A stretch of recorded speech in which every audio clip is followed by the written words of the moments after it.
There will now be an opportunity for silent prayer or meditation.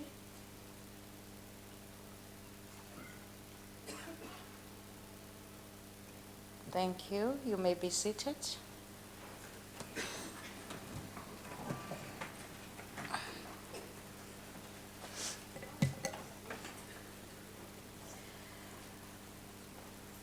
I will now ask the secretary to read the order.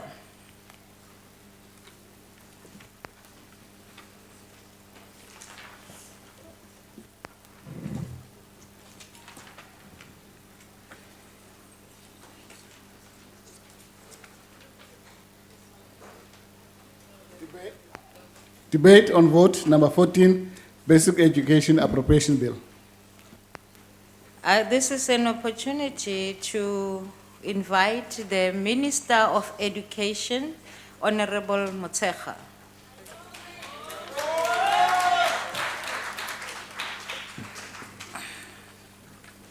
Honorable Chair, Minister Pando, honorable members and colleagues, MECs present from Gauteng and Limpopo, distinguished guests, mainly my district directors from the various provinces. We've invited the best performing district directors here. Ladies and gentlemen, Honorable Chair, we thank you for this debate on Vote 14 of basic education. We know how important basic education is to a nation's current and future prosperity, development and growth. We owe our children a better life and a better world, and we have the opportunity to contribute to this through a quality, efficient, and accountable basic education system. In this budget speech, Chair, I will lay out the plans that we have for committing the resources of our country to this important priority of the ANC-led government. We have made progress in securing access and participation of our children to schools, and we have, through our own assessments and international assessments, shown that our schooling system is indeed making a difference to the lives of our young people. Completion rates are edging up, performance rates of our learners are increasing, especially for learners from poorer households, and the retention rates have improved, especially in the earlier grades. We have committed in our delivery agreement, signed jointly with the sector and our national sector plan, to making these improvements more sustainable and more visible in all aspects of our basic education system. The sector plan encapsulates our response to the priorities, targets, and programs articulated in the National Development Plan 2030 and provides a detailed 5-year plan and 15-year targets and programs for the whole basic education sector. The new sector plan replaces the 2014 sector plan, which detailed programs we have initiated in the previous cycle and which we were widely consulted in the basic education sector. In the next few years, we will build on our successes in attaining the Millennium Development Goals for access, participation, and gender equity. In the post-2015 period, the emphasis will be on quality of schooling outcomes and on better preparation of our young people for the life of work opportunities after they leave school. We have, to this end, developed 3 streams: academic, vocational, and technical curricula, which addresses the diverse needs of young people for learning and development in our schools. We're working with the Department of Higher Education to better influence the quality and preparation of our teachers and ultimately our learners in critical subjects, including math, science, and technology, and the African languages. We are proud that around 99% of our children have universal access to primary education, gender equity, and universal access to schooling, including going out of our way to solicit development programs. Chair, the General Household Survey 2013 does indicate that the percentage of grade 10 to 12 learners having access to textbooks ranged from 79 to 82% in provinces, almost doubling from the report of 2007 survey, which was carried by SACMEC. The trends and mathematical science studies show improvement in the quality of education, surpassed by few in the developing world, but unfortunately moving from a very low base. Our own internal assessments and international benchmarking assessments do confirm that while progress has been made on access, equity, and redress, the emphasis for this administration should be on attaining quality, efficiency, and accountability in the system. So we will endeavor to increase the number of grade 12 learners who can gain entrance to university, moving incrementally from 172,000 candidates in 2013 to 250 candidates in 2019. And we'll work harder to improve the quality and the quantity of passes. Our focus is to reposition the sector to deliver on the mandate for quality and efficient schooling in the 2025-26 financial year. Chair, we remain resolute in our quest to improve quality and efficiency through the schooling sector with a renewed emphasis on curriculum coverage, improving assessment and strengthening quality, efficiency and accountability in our schools, districts and provinces, as well as in our administrative departments and sectoral partnership. This budget vote acknowledges the gain we have made, the current constrained fiscal context, and the need for us to do more with less, focus more and build on the bold steps that we have taken, which have been taken by our country in modernizing the curriculum, improving access to materials, books and reading materials to millions more learners than ever before, and focusing on improving the quality of schooling, the quality of learning, and the quality of teaching in our sector. Honorable Chair, I want to separate these because they require careful attention. Our schools are now more well-resourced, more diverse, and much more understanding of what is expected of them. Our brave and sometimes vilified introduction of a means of measuring learning is yielding results, which we can now leverage as we have achieved a level of curriculum stability in our system. Our focus in the first decade of freedom was on improving equity in resourcing and in funding, as well as eradicating backlogs in the basic education system. We now have the means to diagnose weaknesses in the learners' competencies in different areas of our curriculum so as to improve, adjust, and enhance the effectiveness of teaching in our schools. Through the introduction of ANA, which tests all learners in all our schools from grade 1 to 1 in the system, we have successfully managed to focus all officials, schools, teachers, school governing bodies, and committees on learning and teaching achievements.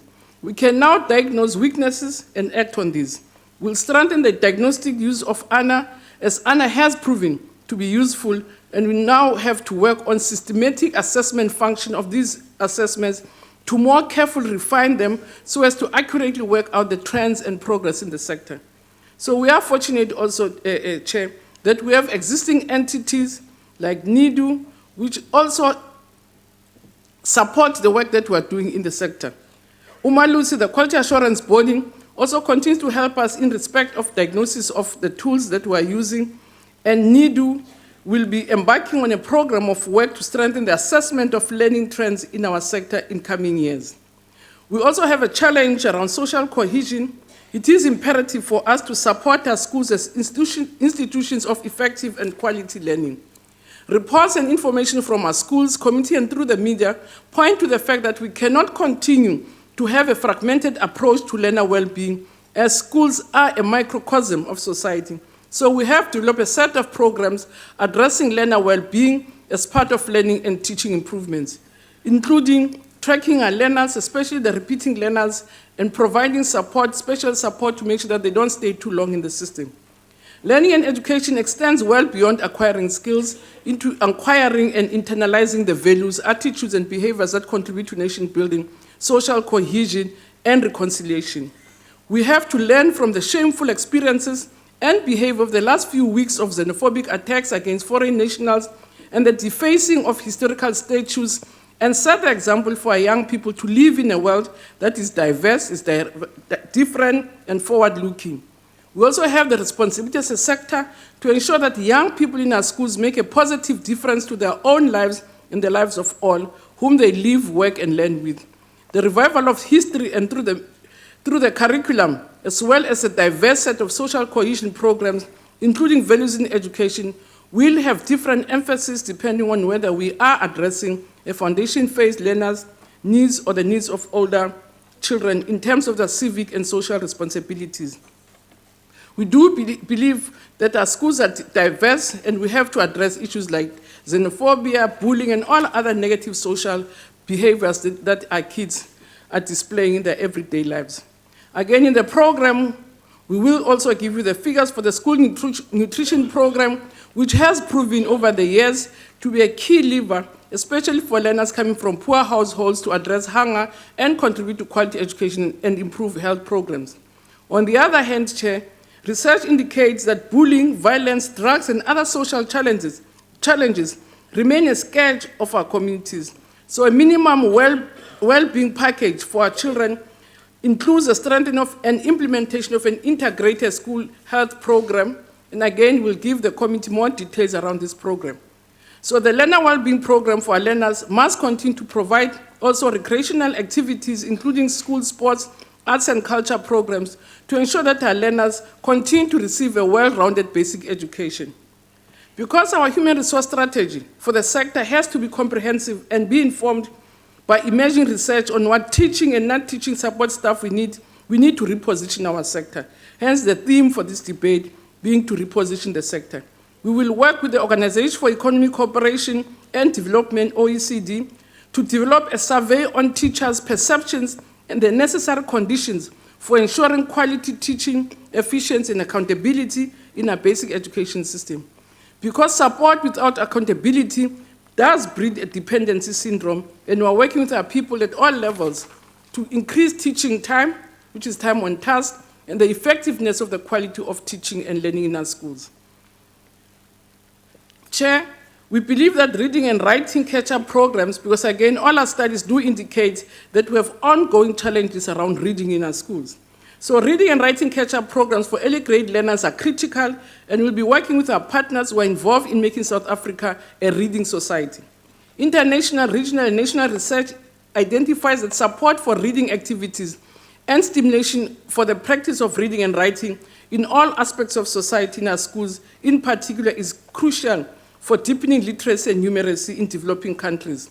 So getting young people to read and write for school, for leisure, and even the world of work is a critical aspect of the development of the social fabric of our country, and it must occupy all our minds. So, Madam Chair, we must begin a reading nation as a nation to make sure that ourselves as adults, our children also read, so that all of us read as a nation. So in order to encourage reading, I have decided that this year, 2015, I will be launching 1,000 school libraries program per year in those schools that have existing spaces that may be converted into school libraries. We're encouraged by the wonderful work done by many NGOs, communities, and individuals who have volunteered to establish or refurbish school libraries and classroom library corners. An outstanding example of volunteerism in the effort to provide a reading space to young people in their community, the Muhlakeng Youth Movement, led by Neo Matidza, have started a library in a one-roomed house to assist young people in their effort to read. And for that, we are grateful and very appreciative. So, Madam Chair, we're encouraging all communities, and in particular youth, to donate time, books, and even space, so that indeed a reading nation, we believe that a reading nation is a winning nation. And if we want to be a winning nation, we have to be a reading nation. In response to the NDP, sectoral partnerships have resulted in the establishment of the NECT, which is working in 8 districts and has annual targets related to regenerating improvement for sustainable work. Mr. Susan Wilson, the CEO of FirstRand and the chairperson of the NECT board, has indicated that he will dedicate a sustainable portion of his valuable time in the future to support sustainable education partnerships. Chair, I'm already on 7 minutes. So my provincial colleagues and myself, in partnership with the Department of Planning and Monitoring and Evaluation, the Presidency, the National Treasury, and the Auditor General of South Africa, we will work on deepening our work on operational efficiency and the alignment of the departments and administrative structures dedicated to public provision of basic education so as to improve our performance. We will use existing interprovincial and intergovernmental structures to more closely link policies. All programs will generate sector plans incorporating monthly activities and actions, and all provinces have unanimously agreed to improve the quality and integrity of mandatory quarterly reports with more emphasis on coherence and impact. So on the budget allocations, Chair, our overall budget for 2015-2016 is 21.5 21.5 billion. Arithmetic is gone, isn't it? Na. Last year, the budget allocation was 19.6 billion. This is an increase of 1.821 billion, which is equivalent to 9.24%. This once again confirms the ANC-led government's commitment to place education at its apex. Some of these people should still come back to my class as a teacher. I'll teach you a thing or two. Don't forget that is a teacher reading here. A new conditional grant, namely the Math, Science and Technology grant, intended to promote the teaching and learning of mathematics, science and technology in schools. This grant, an amalgamation of technical schools recapitalization grant and the Dinaledi school grants, has been allocated a total of 1.1 billion over the 2015-2016 to 2017-2018 MTAF period. The allocation of 2015-2016 is 347.185 million, which will increase to 367,670 million. And the 385.15 million in the 2016-2017 financial year.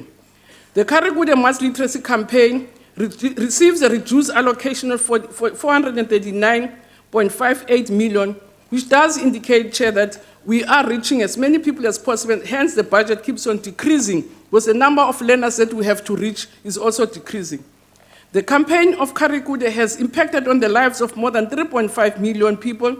Our extended public works program, Karikude, has been allocated 65.099 million. And this allocation will contribute significantly towards job creation by recruiting and training Karikude, which will be young, unemployed people. The importance of the private partnership is also a prevalent theme in the National Development Plan. And to that end, we have budgeted 200 million, and this allocation is meant to leverage the partnership contributions from the private sector. Allow me, Chair, to just highlight the following in relation to the budget vote, basic education. For infrastructure, both funded through the Education Infrastructure Grant, IEG and ASIDI, were receiving 29.622 billion and 7.4 billion respectively.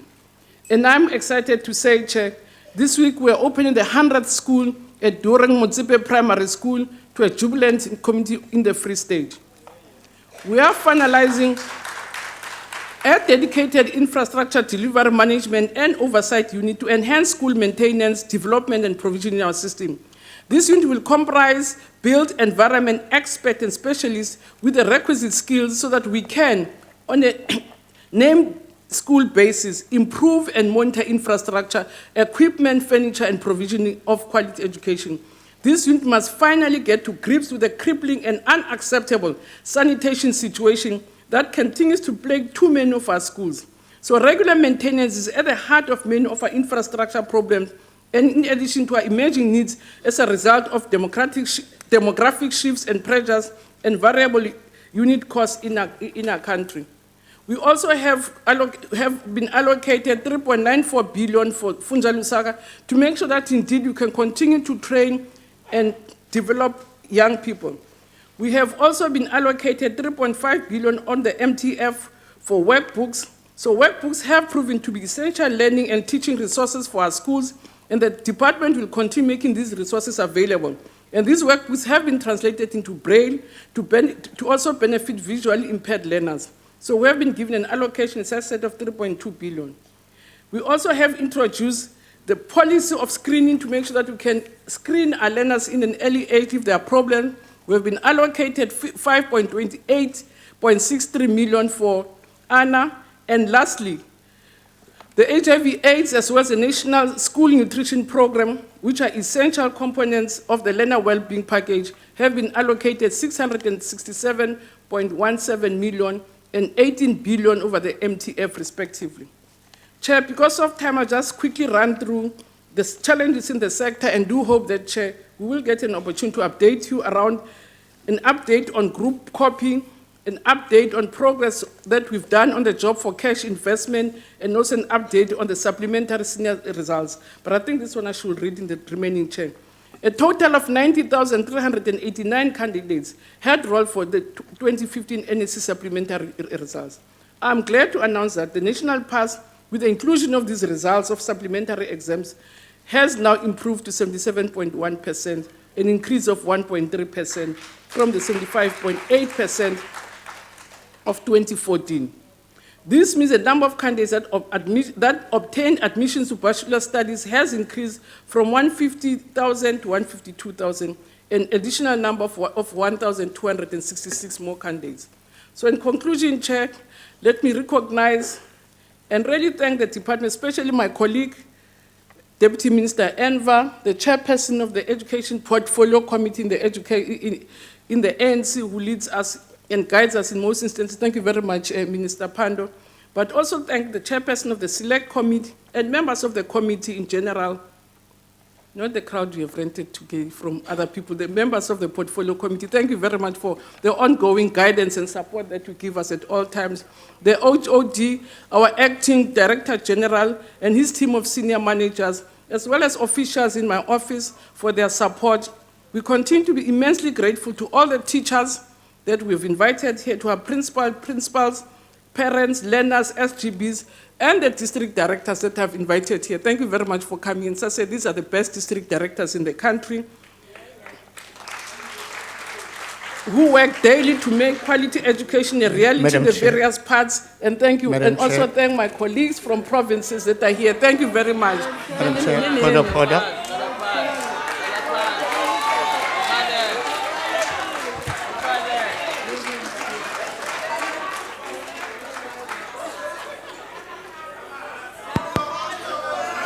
Thank you, Honorable Minister. Kulesikhathi ngizokubiza ilunga elihlukaniphekileko Honorable Gina.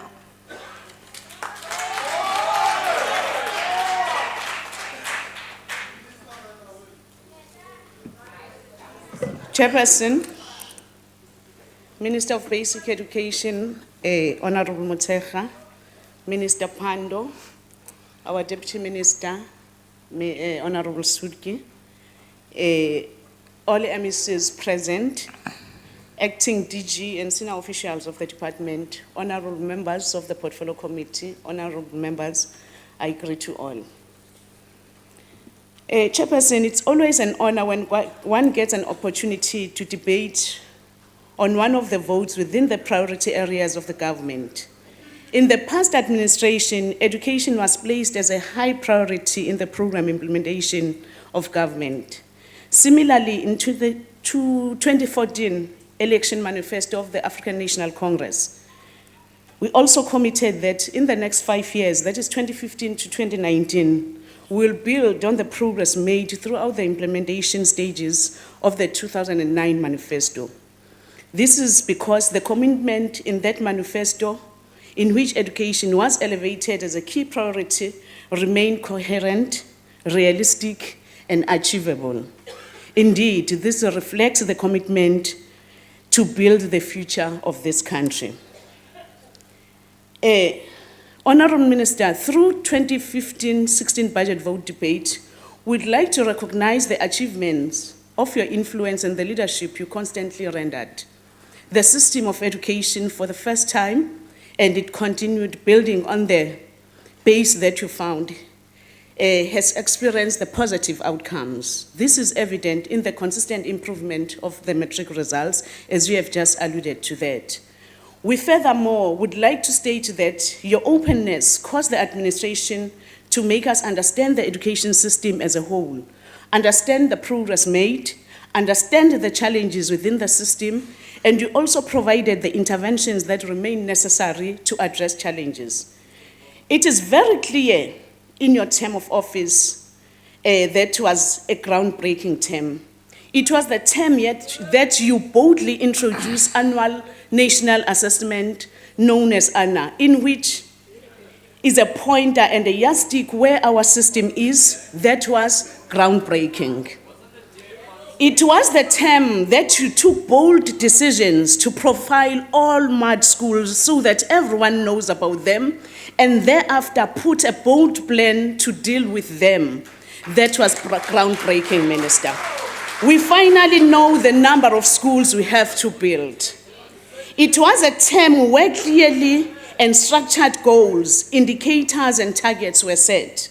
We were able to understand through Schooling 2025 the desired educational outputs, and the desired grade attainment outputs in the education system. That was indeed groundbreaking. For the first time, the education system has a long planning, which we believe also feature well in the development of the National Development Plan. Minister, we congratulate the great foundation you laid in setting the good base for achieving quality education. Not only challenges were made so clear for everyone to understand, but it was a term where powerful intervention strategies were sought in order to address challenges of performance. Lastly, the bold step that the minister took to continue with the streamlining of curriculum through curriculum and assessment policy statement, CAPS, is commendable. We now have one curriculum that guarantees same level of what is to be taught across and assessed across the country. That was groundbreaking, Minister. We are here today debating on the basis that our journey to achieve the quality education continues in the next 5 years. Let me quote from Robert Stevenson when he said, I quote, "Don't judge each day by the harvest you reap, but by the seeds you plant." We believe that the past term, Minister, you have planted the seeds on the fertile ground, and we further believe that in the next 5 years, the seeds will germinate and grow. We will exercise our responsibility of oversight as a portfolio committee in order to watch when the seeds you planted grow so Madam that Chair. they don't choke or dry up. Madam Chair, the people in the gallery, they are busy participating. May you please call them to order? Thank you. I did not recognize that. I will give the speaker a chance to. Honorable members, order. Continue, Mdula Stulo wa committee. Thank you so much, Chairperson. Chairperson, we have taken time to look at the plans, the department, and the entities for 2015-16 financial years. As a committee, we have noted how delicate the process of planning is. In our engagement with the department, we have noted that an absolute attempt was made to cover all key mandates as covered in our constitution, in the 2014 ANC manifesto, in the medium-term strategic framework, in the National Development Plan, which is the 2030 vision of the government. We are further appraised of the consolidations that the department has made to the plans by introducing non-negotiables to focus on other areas that are not covered in the MTSF. We are further enlightened that the department will embark on Operation Pakisa, Big Fast Result, with main focus on ICT. All these plans culminated in the strategic plan that as a committee we will continue to watch closely. Those strategic goals are the effective and efficient governance and management support, effective curriculum implementation and support, improved teacher supply and capacity, effective system for planning, information, assessment, district support, and expanded implementation of social cohesion and learner wellness programs. In fact, the fact that, Minister, your plans are clear to the committee makes us believe that we will be able to exercise our oversight accordingly. As a committee, if ever, I would appreciate it. As a committee, we are satisfied that the targets set by the department are realistic. We did that with an understanding of how complicated the responsibility of operating within the scope of concurrent functions can be. We have noted as a committee that as the department, you cannot set all the targets for almost everything, but we will allow the provinces to set their targets as well in order to fulfill their particular mandates. It is therefore the view of the committee that while provinces have the mandate to fulfill, our plea is that in this term, Minister, we need to strengthen monitoring and the support to the provinces. This, we believe, will increase the accountability of the provinces and the district and thereby improve the education system in our country. We also appreciate the efforts our entities, Umalusi and LRC, have put in their plans. Their plans continue to bolster the work of the department. We also want to submit, Minister, that within SACE, we have noted that there is a need for serious improvement. It took the committee 3 meetings to eventually approve the SACE plan. This was done with a recommendation that the department should further assist the entity in order to produce a quality plan. We have taken a decision to keep the concerted effort in working and watching the planning processes and the performance of the entity in this financial year in order to assist the entity to function well. The ANC 2014 election manifesto commits that education must be available to all. This means that we must bring more and more children into schooling. Over and above bringing more children into schooling, the ANC committed to achieving quality basic education. Indeed, the doors of learning and culture shall be open. It remains the fact that quality education cannot be achieved if all of us do not participate in our respective way.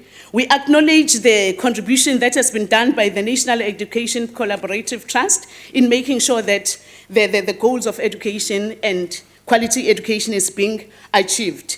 But though, Minister, we are happy again that NECT has been established, but as a committee, we are not well convinced around the area, the issue of QLTC, that is Quality Learning and Teaching Campaign, where in other provinces and in other districts, this has been launched, but we don't see it working effectively. We thereby encourage the department to look at the program and revise it where necessary so that the call of education as being the social issue can further be enhanced.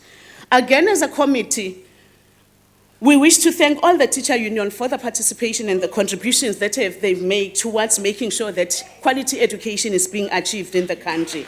We have seen so many contributions that we get from the teacher unions, and we wish to commend all the contribution that they've made and further encourage them to do more. I will be not doing my justice if I don't thank the South Africans for the good work that they've shown towards the successful 2015 XGB elections. This was well done. The turnout up to the elections were around 94% throughout the country. We further request that the parents do avail themselves because they are the critical component in the driving of the education system, and particularly to assist the department in improving the governance in our schools. Let me then touch on the effective curriculum and implementation and the improved capacity of our teachers. The Portfolio Committee will be closely monitoring the implementation of plans by the department, noting that the curriculum delivery budget of 1.8 billion is expected to increase to 1.9 billion over the MTEF period. Since the introduction of CAPS, we have realized that the curriculum implementation is stabilizing. What we are looking forward to in our oversight work is how the implementation of CAPS is supported and monitored. On the issue of curriculum delivery, we are particularly thrilled that the amount of 1.3 billion is allocated to the program that enhance curriculum outcomes. In particular, the focus will be in increasing learner completion rate, improving curriculum implementation in multi-grade school, and support for inclusive education. We welcome the 347 million allocation made to Maths and Science and Technology grant. We hope this will go a long way in promoting mathematics, physical science, and technology in all technical subjects. However, the challenge is that this is still for selected few schools. Much work still needs to be done in this area, particularly with the provision of therapists and increasing the number of full service and special schools. This will assist in reducing the waiting list in some provinces where such schools are low in numbers. We there welcome the allocation of 67 million for the occupation-specific dispensation for education sector therapists. This, we hope, will at least entice therapists in taking jobs within the education sector. As a committee, we started 2015 with a focus of seeking to understand maths improvement plan of the department. We appreciate the fact that the department seeks to address continuous decline of learner performance in mathematics from grade 1 to 9, with particular focus on improving competency in the teaching of maths. A brief on the 1+4 model was rendered by the department to the portfolio committee. The model raised many questions, particularly on its implementation, whether schools should use the Monday or buy-in and so forth. We, however, as the committee, we are happy to hear that in some of the provinces have started rolling out the program. Teachers are excited to be part of the program. We have made the department aware that we will keep our oversight rigor to monitor this plan on the basis that we support any call to improve the mathematics performance. Beginning of the year, the committee conducted oversight to monitor school readiness for academic year by the schools, districts, and provinces. Our focus area is the provision of LTSM to schools. We believe that the provision of LTSM assists in improving the quality of teaching and learning. We have noted great progress made by the department. It is heartening that millions of workbooks will continue to be printed and distributed to schools. We welcome the commitment made by the Minister of Finance that 174 million books at 23,562 schools will be distributed over the MTF period. The amount of 3 billion is budgeted for this in the next 3 years. We therefore congratulate the continued effort that each learner in grade R to 9 will receive 2 books per subject in a critical subject of numeracy, mathematics, literacy, languages, and life orientation.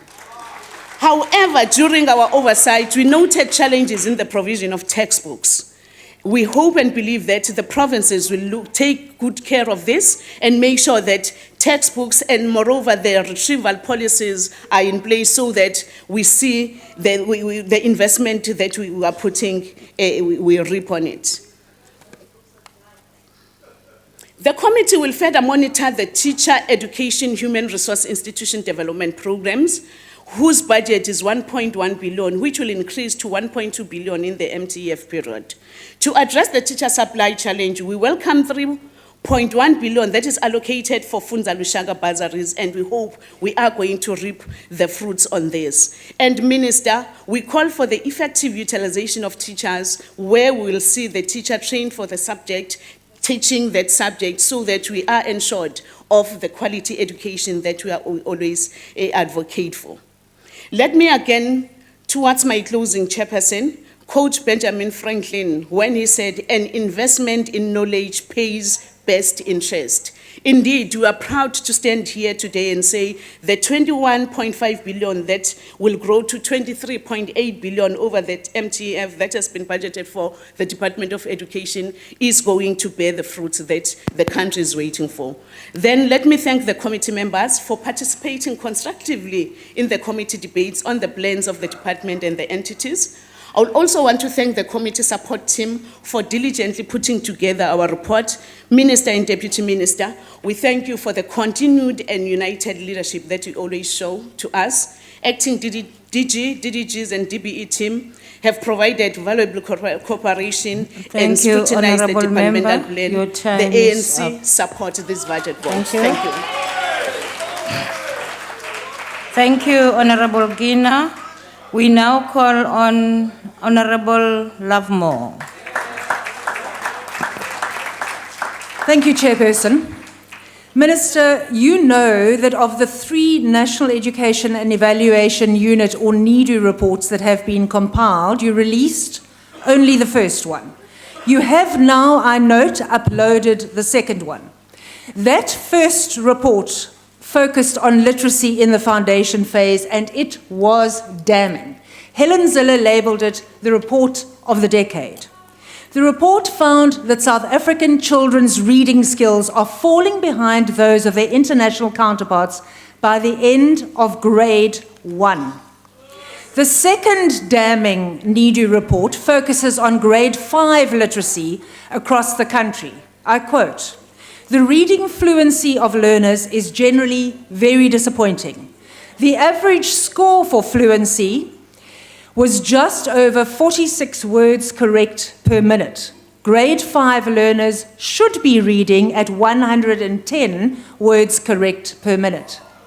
More than 10% of grade 5 learners could not read a single word. A total of 75% of grade 5 learners tested scored less than 5% on a simple comprehension test that was based on their reading. Your own annual national assessments show that by the end of grade 3, only half of grade 3 learners are effectively literate. The last report of the Progress in International Literacy Study, or PEARL, show that South African children spend half the time on reading than their international counterparts do, and that half of our children could not even achieve the international benchmark for low literacy. Is it any wonder, Minister, that only half of the children that start school with bright eyes and eager minds ever make it through to matric? That a full half of them drop out somewhere along the line. Your announcements today, unfortunately, lack credibility. You have not shown any sense of urgency about the most basic of skill, reading. Children have to learn to read before they can read to learn. You referred in your press conference this morning to the International Pearls report. That report is dated 2011. And then you announced with pride that you had hosted a reading round table. That round table took place in March 2015. 4 years delay equates to approximately 2 million grade 1 learners, half of the total, who were allowed to fall behind their counterparts internationally while you dallied. Minister, the DA has referred your annual performance plan and your 5-year strategic Honourable plan. Member, please recognize Rule 58 and address the Chair. Through you, Madam Chairperson. The DA has referred the Minister's annual performance plan and 5-year strategic plan to the Minister of Finance. We have asked him to review them and to reject them. You do not include any of what you have announced today in your official plans. Why not, Minister? We want numbers. We want clear, precise targets that show commitment and courage. Your plans, as they stand in writing, do not address every child's constitutional right to a basic education. You have one single target that reflects learner outcomes in your plans, and that is the matric pass rate, which is lower than it was last year. We have some suggestions. Every child must be able to read independently and with understanding by the age of 8 or by the end of grade 3. Make that your number one priority. Make that mandatory. Make reading out loud at the right rate of words correct per minute with understanding part of the promotion requirements. And Minister, not just for 1,000 schools, for all 14,000 odd primary schools in this country. Every single foundation phase teacher must be able to teach children to read. Make that a target. The latest research tells us that new teachers are leaving university unable to teach children to read. Test teachers before they are employed and hold them accountable on how well they read. But work with your counterpart, please, Minister Blade Nzimande, urgently. Provide young children with reading books. NEDU has told you that foundation phase learners should be reading at least one title a week, approximately 30 in the year. Provide them. Make that a written target. A child, chairperson and minister, who cannot read will fail. You, Minister, need to act fast to avoid that being the prognosis for half of our learner population. Honourable Member, your time is up. Thank you. Honourable members, before we call on the next speaker, let us try by all means to uphold the decorum of this House. And that means let us observe the rules given to us. Having said that, the first one is Rule 70. Please be recognized before you speak. I just want to say to our members in the public, in the gallery, members of the public, we really appreciate your being here. Let's just inform you that you can't participate in any way in this debate in the House. That includes clapping of hands. Thank you very much. Honorable Mashabela, continue with the debate.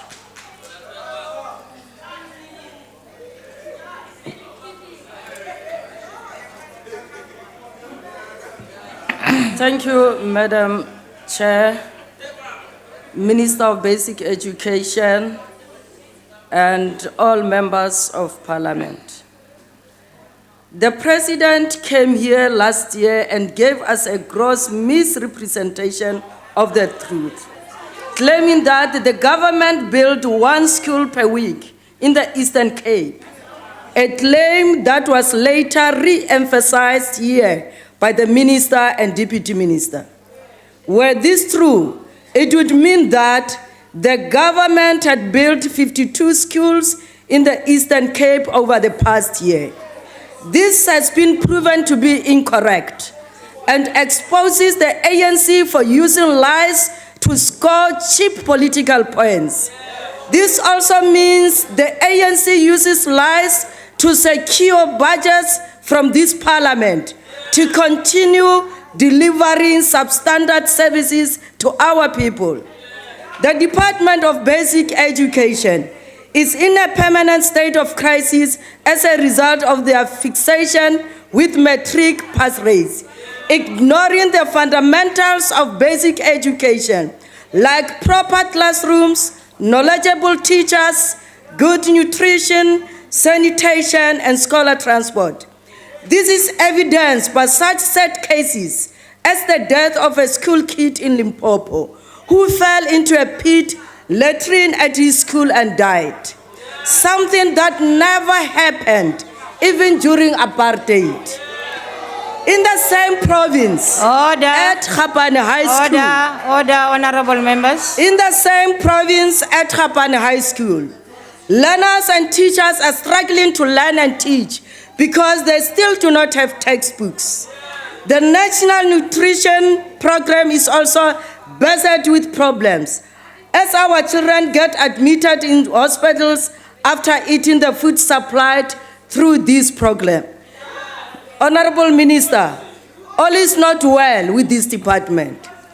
This department has made it look like the grade 12 results are the most important aspect of basic education, singing all of praises for the increase in matric pass rates over the past few years, while saying very little about the quality of the matric itself and how it prepares young South Africans for the roles that society is expecting them to play.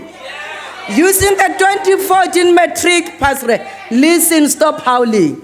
Using the 2014 matric pass rate as an example, if you take into account the number of learners who registered for grade 1 in 2003, then the real matric pass rate for 2014 is a mere 41.7%. In 2003, 1,252,000 learners entered grade 1, and that is the number that was meant to have constituted the class of 2014.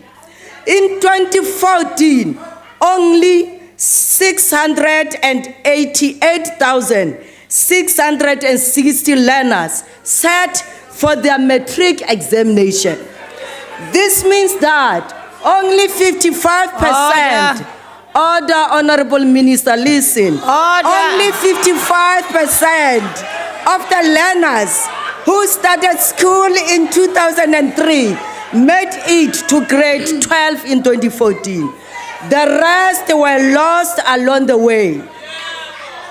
Honorable Mashabela, look on the screen on your left. Thank you very much.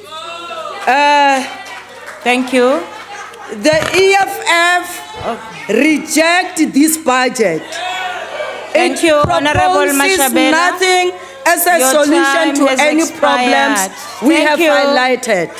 Thank you, ma. Thank you, Honorable Mashabela. On a point of Honorable, order, Chairperson. Honorable Low. Chairperson, you have made earlier on a ruling on gestures and the decorum of the House. Now, I see a member of the ANC continuously pointing to Honorable Mashabela that she's, and that means it's crazy. Honorable So- member, I hear you. I don't know why they are screaming like kids that Order, throw their toys honorable out members. of the pot. Just behave like ladies. No, honorable member, talk to me. Now, Honorable Chairperson, please, you have earlier on make a ruling, and I see it several times when you are making rulings. ANC is Honorable disregarding- member, I heard you. You are ANC talking is about gestures. disregarding your rulings. Can you please not bring in the ANC? But they are doing that. No, I mean to me. They are doing that. I heard your point. And then Honorable then member, if sit you're down. not Let gonna me make- address if this. If they are not going to respect your rulings, Okay, we will sit also down. not do that, and then there will be no house here. Honorable member, sit down. Honorable members, I have seen gestures from both sides. And please, let us refrain Chairperson, from doing... Chairperson. I'm talking. You can't talk when I'm talking. Please sit down. Recognize me. Please sit down. I am not going to, I just want to assure you that the rules will be applied accordingly. So please stop, refrain from that. Gestures, offensive language, all that. Honorable member. Chairperson of the House, may you please not generalize when you say you saw. Honorable both member, sides. please Please. sit down. That's not a point of order. Sit down. Sit down. I now continue. You see now what is happening. You see? What's... No, we cannot no. tolerate this Honorable lady, member, this sit one. down. You are not recognized. This ugly lady Honorable, in this thing. She's ugly, man. honorable member, please sit down. Honorable members, order. Honorable members, these mics cannot just be switched on at any time a person wants to. Allow me to recognize you. I will never stop you from raising a point of order. Honorable Mashabela, you are doing this for the second time. You just stand and go to the mic and start talking. I want to hear a point of order, not that. Honorable member, you are recognized. Thank you very much, House Chair. After I just made the ruling, by generalizing to say that both members of the House were doing the very same gestures, the honorable member there next to the one who's having a white head, she's doing the very same thing. Once you have just spoken, can you please call her into order? Thank you, House Chair. I'm told that is Manana. Yeah, Honorable Manana. Honorable Manana, would you please refrain from doing gestures that are offensive? That is in the rules. Allow this debate to flow. I now call on Honorable Singh to take the debate forward. Thank you, Honorable Chairperson. Some of what happens in this House reminds me of my kindergarten days. Honorable Chairperson, as I come before you here to represent Honorable Mponchane, who serves on this committee, I do so quite reluctantly, and I think my fears are founded because it seems the ground is breaking under us in this portfolio, Honorable Gina, because you mentioned groundbreaking so many times. I don't know if education is breaking. But having said that, I will attempt to indicate what Honorable Mponchane would have said in this particular debate. Despite the fact that the department continues to enjoy the biggest slice of our national budget, it remains of great concern that many issues that plague it have not as yet been resolved. One of the biggest concerns is the department's failure to implement policies that speak to the needs of the country, and also the reality of how learners and teachers function in the classroom. The failure of outcomes-based education is an example of a policy which had good intentions, but was mostly overburdened by the administrative requirements that followed it. Teachers did not have the time to truly engage with the subject matters they taught, because most of their time was taken through the continuous administrative responsibilities they were required to perform. An entire generation of learners suffered due to the OBE system, and many teachers left the profession as a result of the cumbersome nature of the system. The consequences of that system are still being felt to this day, because political imperatives were placed above the needs of our learners. One of the many issues that plague the department is that of infrastructure. For a long time, the minister avoided taking any form of action on the call for the establishment of binding norms and standards for school infrastructure. Unfortunately, she had to be taken to court to accelerate the publication of these norms and standards, and it still took years for this to happen. Honorable Chair, despite the progress achieved to date in building new schools, and well done for that, there are still schools that are using pit toilets, have no access to water, there's a chronic lack of classrooms, and proper access to modern education. It is hard to say that the lives of all pupils are in a relatively better position. In 2012, the mismanagement of textbook distribution in Limpopo was highlighted. We then received assurances from the department that this has been resolved, even across the country, and that only a few cases remain. Despite all the money that's being put towards LTSM, it seems that very little has truly changed with regards to this issue. The minister must clarify, through you, Chair, as to whether those tasked with delivering textbooks are at fault, or is a department the culprit in this matter? Nobody can be absolved of their responsibility. The quality of our education of our learners has also come up into question, as it seems the main focus in getting enrollment numbers up. The dismal performances in maths and science in our schools is alarming, especially because we rank so low amongst countries around the world, some of whom have unstable economies to deal with. Quality education is also seemingly a luxury item for poorer communities, and the lack of proper qualifications of some teachers does not help matters. There is really a need to ensure that practical teaching experience is given to all our teachers. I understand that many of them learn through correspondence, and they do not have the ability to do practical work in schools. Honorable Chairperson, some teacher unions must also bear a large element of responsibility for undermining our education potential and for endangering the education of our learners by protecting inept teachers and trying to continually influence the appointment of teachers. We believe that those who qualify should be chosen, not those who carry certain membership cards. Thank you These very issues much. need to At be that addressed note, urgently. your Thank time you. has expired. Thank you, Chairperson. Sibiza ilunga elihloniphileko ubabu Mabika. Honorable Chairperson, Minister, Deputy Minister, and honorable members. Let me say up front that the National Freedom Party supports the budget as presented by the Minister. And we appreciate that education continues to get the bigger slice of the cake. However, there are so many questions than answers in this department, Minister. Like, what is happening with rural allowance that was meant to retain professionally qualified educators in rural areas? Why grade R educators are not paid like all other educators for? They are doing everything that other educators do, and even more because they even accompany their learners to the toilets, which others do not do. Why schools are treated unequally, Minister? Some have cleaners and clerks, some do not have. Who is cleaning those schools without cleaners? Who is responsible for clerical work like typing, the issue of lorries, etc., where there are no clerks?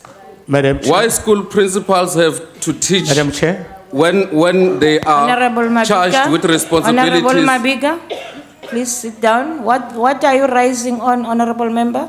I was just asking honorable member whether he is prepared to take a question from me. Honorable Mabika, are you prepared to take a question? Outside the time allocated, Chair. Thank you. Why is the department not clear about the learner-educator ratio? Why this department still keeps newly appointed educators unpaid for about 4 months, like what recently happened in the Eastern Cape? Why retiring educators are not paid from when they started working of their pension? Why some schools still have no toilets, water, and electricity? Why are the teacher colleges not opened to meet the increasing demand of educators as educators are leaving the department in numbers? Why the department is quiet about KZN Department of Education that is collapsing? KZN phela kubona ngokusa minister ngalezi izathu elandelayo. Kunezikole ezakhiwa zingapheli kuze kudlule iminyaka emihlanu. Ngenza isibonelo ngesikole sasemafa primary nesasehlazana eMkhanyakude. Kanti kwalona uhlelo lokwakhiwa kwezikole KZN alucacile, ezinye ziyakhiwa ezinye ziyeqiwa zibe sesimene esifanayo. KZN osupplier benutrition abakhokhelwa ngesikhathi kube kuyindlela yokuziphilisa kwabanye babo yona yodwa. Ezinye zike zinganikwa imali ye-stationery njengaseMakabongwe primary eManguzi eze yayithola kulonyaka imali yokuthenga ama-exercise. No wonder the province dropped in matric result.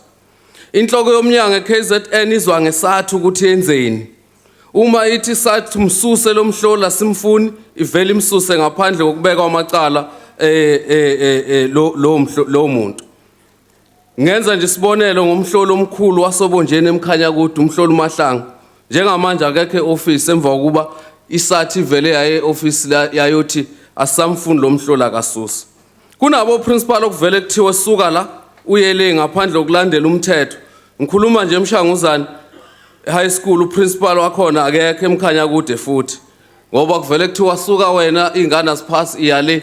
Maye ngasefuna ukubuya lo engasafuna ukuhlala kulesi sikole. Sekuba iproblem ikole asenabo principal. So kuyabhutshwa KZN minister. KZN zivinji ukukhula futhi ngqongqoshe ikole. Ngikhuluma KZN ngqongqoshe kusebenza iPPN yango 2011. Kuyamangaza lokhu ngoba ingane mazehle ekolweni satshiswa ikole ngokuthi zizovala lezo ikole ezingenazi ingane. Futhi othisha makwehla ingane othisha bayahanjiswa baye kwenye indawo. Kodwa makukhula ingane umnyango uyaqhubeka ukuthi awekho ama-post. Izingane no Siyabonga Baba Mabika. Oh, thank you. Isikhathi siphele. Nokho ke siyayisupporta yona ibudget kodwa ziningi inkinga. Wamanje sokubiza umsekela Minister, Deputy Minister Sorke.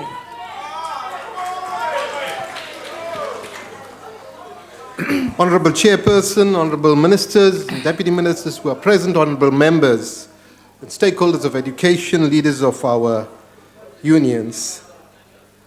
The Honorable President Jacob Zuma had once said that education is an important nation-building tool. It is a powerful instrument of inculcating in young minds of our children the norms, the culture, tradition, and values of a new democratic society as we build a new nation.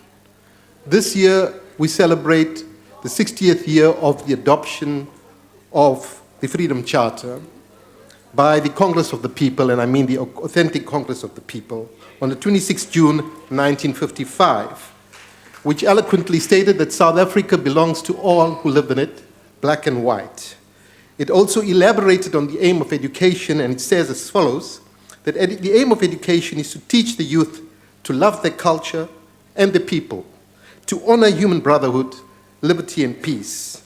And it states in another section that all national groups should be protected by law against insult to their race and national pride. It is in this context that we are certainly abhor what has occurred in our country, given the importance of the values that are embedded in the Freedom Charter, which inspired the Constitution that we proudly celebrate as amongst the best in the world. The Honorable Ismail Wadi addressed the joint sitting of the joint sitting of Parliament yesterday, and he spoke at length about xenophobia and Afrophobia, and he had identified that there are various factors that contribute to it: unemployment, persistent and pervasive income inequality, degradation of townships and expansion of informal settlements, competition for scarce resources, criminality, misery, and unhappiness. And he indicated, and we endorse fully the fact, that nothing at all should condone or allow this kind of brutality, this kind of criminality to pervade our society. What he referred to was also some research that was carried out, and what was most astounding about the research is that from the 2008 incidents, it has become clear that the vast majority of participants or perpetrators of this violence are youth. That 25% of the perpetrators, in terms of the analysis, were between 10 and 19 years of age. And almost 50% of them were between 20 and 29 years of age. This means that as a Department of Education, we have a critical responsibility to ensure that this pillar of values and attitude, the third pillar of our education system, is emboldened, is strengthened, and is well embedded in our system of education.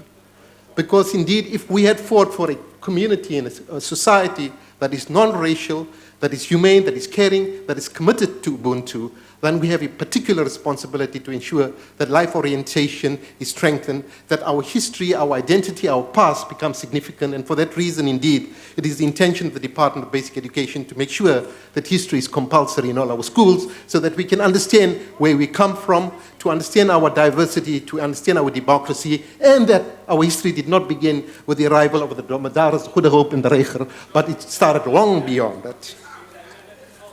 Honorable members, this month is an important month for us because we celebrate Africa Month. On the 25th of this month, it's Africa Day. And indeed, what we are going to do and what the Department of Basic Education is doing is to ensure that all provinces are sensitive to the importance of this particular event. And indeed, we can share with you that Gauteng, for example, is going to dedicate that week to assemblies that are going to be held and life orientation programs that will draw the attention of our learners to the important parts that our sister countries have played in terms of the creation of the society that we now enjoy as a non-racial, non-sexist, and democratic and united society. I would like to quote from a poet, a well-known African poet, Ben Okri, from The Awakening Age. And I just quote from some sections. He says, "May eyes that have lived with poverty's rage see through the glory of the awakening age. For we are all richly linked in hope, woven in history like a mountain of hope. Together, we can ascend to a new height, guided by our heart's clearest light. When perceptions are changed, there's much to gain, a flowering of truth instead of pain. There's more to people than their poverty. There's their work, their wisdom, and creativity." It is this richly linked hope that he refers to, woven in our history like mountains of rope, that I want to elaborate on. The honorable member from the EFF had spoken, and here is clear indication of what a half-truth is. She says that we have promised a school per week, and we have delivered 51. The fact of the matter is, we have delivered 108 state-of-the-art schools. Indeed, if you go to the Eastern Cape, just in the Libode district, 41 state-of-the-art schools were delivered and 19 are under construction. And as we speak now, another more than 108 schools are being built all across the country.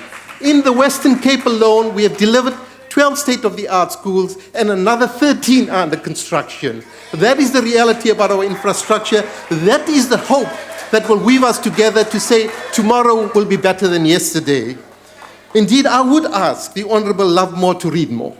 If she had read the national strategy of the department, the reading strategy, which was adopted by all provinces, including the Western Cape, it would say clearly what the targets are, what it is, how important it is to read and to read with understanding. The Honorable Naledi Pandor, the Honorable Naledi Pandor, who is a Minister of Science and Technology, had laid the foundations for early learning already, and it was implemented, and the evidence is, and let's speak objectively and empirically. Please give me an opportunity. I did not disturb you. Please be enlightened and educated when you are being taught. Honorable Minister, please. My apologies through you. Honorable Chair, I will speak through you. It's just that people try to distract me when I'm trying to speak the truth. And they say that it's more to poverty, it's their work, their wisdom, and their creativity. Now, the reality is, if indeed we speak, we must speak full truths, not half-truths. We must be not select, we must be selective, we must be selective, we should not be selective about what we say. If you analyze the annual national assessments, you will discover that in the past 3 years, there has been consistent improvement in the literacy and numeracy results of our learning. In the past, the report she refers to is dated, it is more than 4 years old. What have we done since then? And this is what the nation should know, that every grade R child, and for your information, in 2002, there were only 84,000 children in grade R. Today, there are more than 830,000 children in grade R. Today, we can celebrate the fact that more than 92% of each child that goes to formal schooling, that is grade 1, has received at least 1 year of grade R learning. That is the reality that has changed the architecture and the landscape of what is happening in our schools. That is why if you look at the annual national assessment, which is a diagnostic assessment tool, which is a comparative tool, which will tell us whether we are progressing and regressing, you will see unequivocally that there is progress in grade 1, grade 2, grade 3, grade 4, grade 5, yet there are challenges in grade 9. The reality is, as we are building the foundations for learning, we have to pay particular attention to those areas. Now, let me not be distracted and say, what is it that we do for the child, the Ayanda from Libode in the Eastern Cape, who had only seen a mud school, had not seen a school built of brick and mortar. She now travels from her village, goes from Tata, sees 40 schools that are new at every hill. That there is what links to the rope of hope. That is what tells us there is a better future. She will discover that in every school that she visits, there is a library, there is a laboratory, there are grade R facilities, there are sporting amenities, and every single school is finished. This is in Libode, the poorest and most depressed, economically depressed area in the Eastern Cape. This is the hope that we should be talking about. This is a celebration that we should be committing ourselves, not using dated reports, because you cannot talk about what is current. The Honorable Naran Singh talks about OBE. OBE has been buried more than 5 years ago. It doesn't mean that for the past 5 years, you can't find any fault in the department, but you have to reflect on a choice that we had made some time ago, which we ourselves admitted was wrong. And that is why we're emphasizing on literacy and numeracy. The reality is today, and please listen, every grade R child, black or white, quintile 1 or quintile 5, receives 8 books per year free of charge delivered to his or her school on time. The reality is that more than 54 million books in all languages from grade 1 to grade 9 is delivered to every child, black or white, quintile 1 or quintile school, free of charge. And the result of that intervention has indeed been the improvement in the quality of teaching and learning. It takes a generation at least to change a particular outcome. Please recognize that. We have ensured that we provide connectivity to our schools, and it is the intention of this department to ensure, I beg your pardon.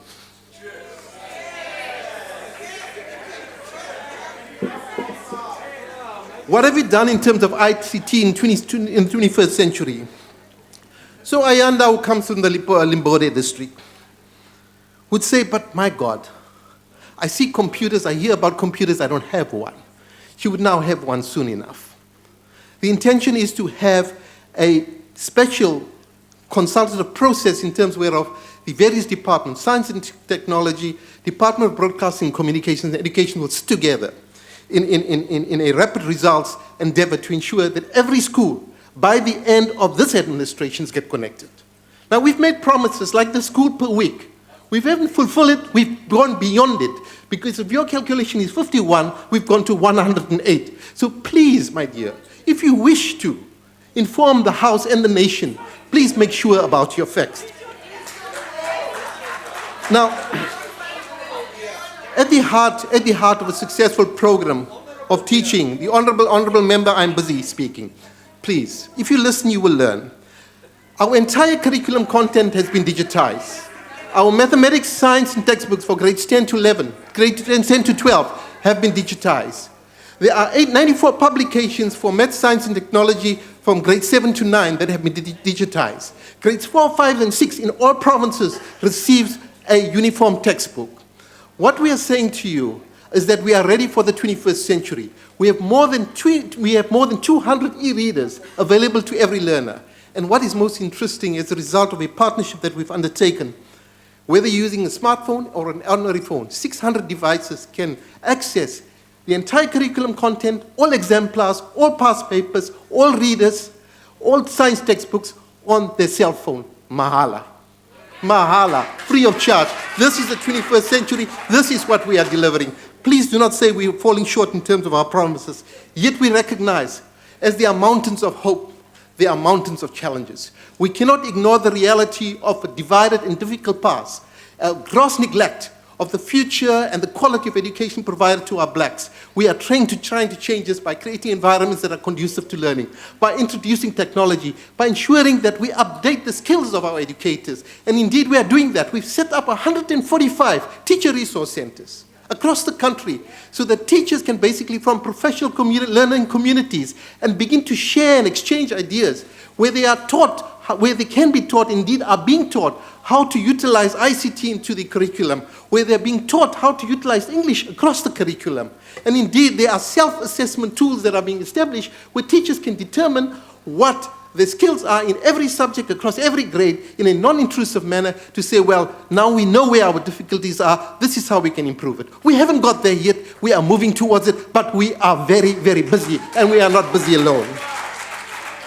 Now, if the society that we want to create is indeed a non-racial society, we should not use language as a barrier for admission to our schools. We should not be insular in what we do. And if we go around the country, we would find that some schools are exclusively white and continue to be. And they are not full, they have all the resources, they have all the amenities, and there's a refusal to share it. It is my view that if we want to build together and ascend together into this destiny that we shape ourselves, we've got to do it together. We do not expect resistance, neither from the left nor from the right. Together we will create a better future for our people, and we have to do so. The honourable member who spoke about early childhood development, spoke about great art practitioners, we had more questions who supports the budget. Thank you for supporting the budget. But if you knew, just not very long ago, great art did not have a curriculum. It has a curriculum. If you knew great art learners did not have any resources, they now has resources. If you knew that practitioners would pay as little as 500 rands in school, there is a minimum of 5,000. If you knew there were unqualified practitioners in our school, now the minimum level is level 4, and we are aspiring towards level 6. These are changes that are occurring incrementally, significantly, substantially, and positively.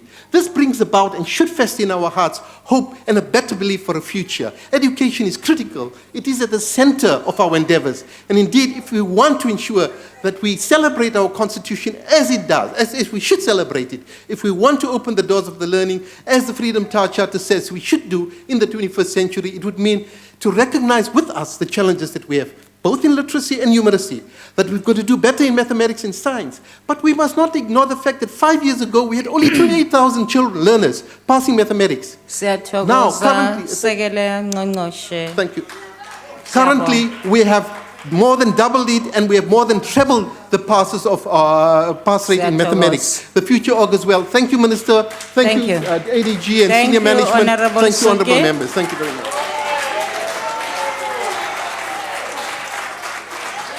Nakong ena re tlo bitsa leloko le le hlomphegilego Mme Majeke.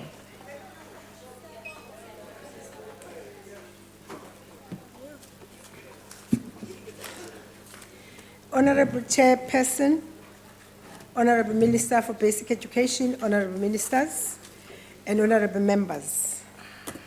The United Democratic Movement supports the budget.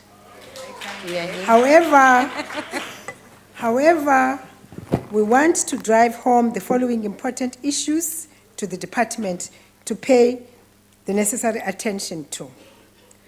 As part of consolidating the transformation of the basic education sector and improve the quality of product thereof, the department should seriously consider the taking over of the early childhood development from the Department of Social Development and integrate this phase of education into the mainstream.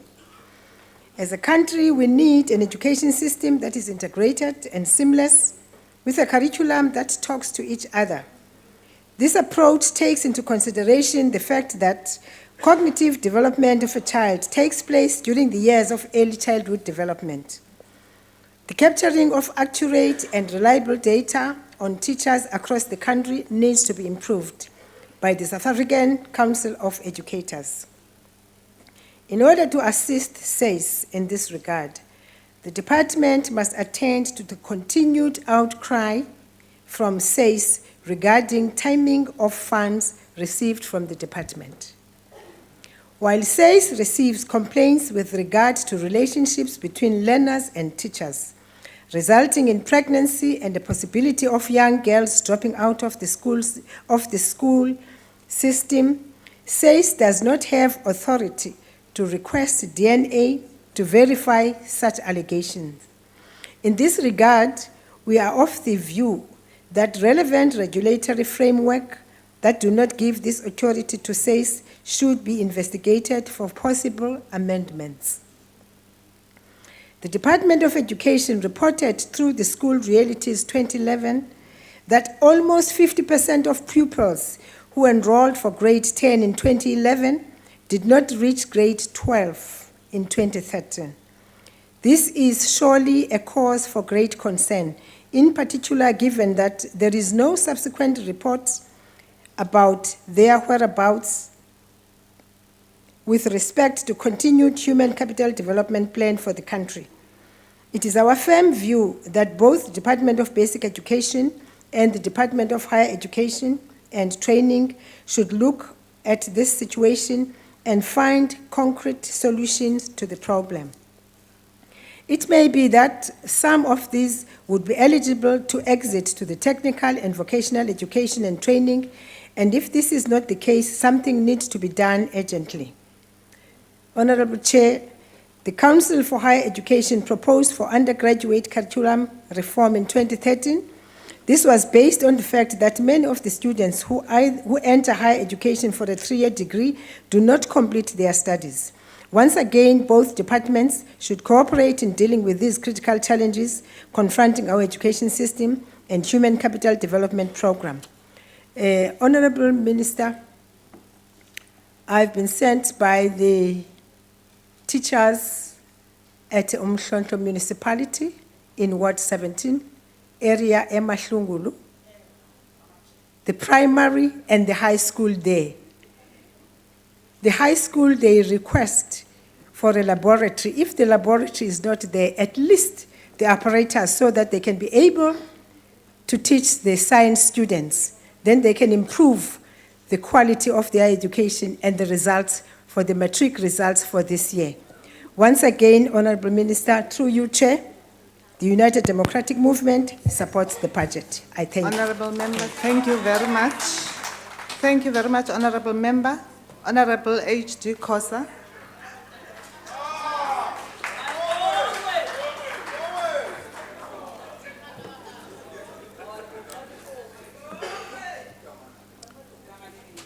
House Chair,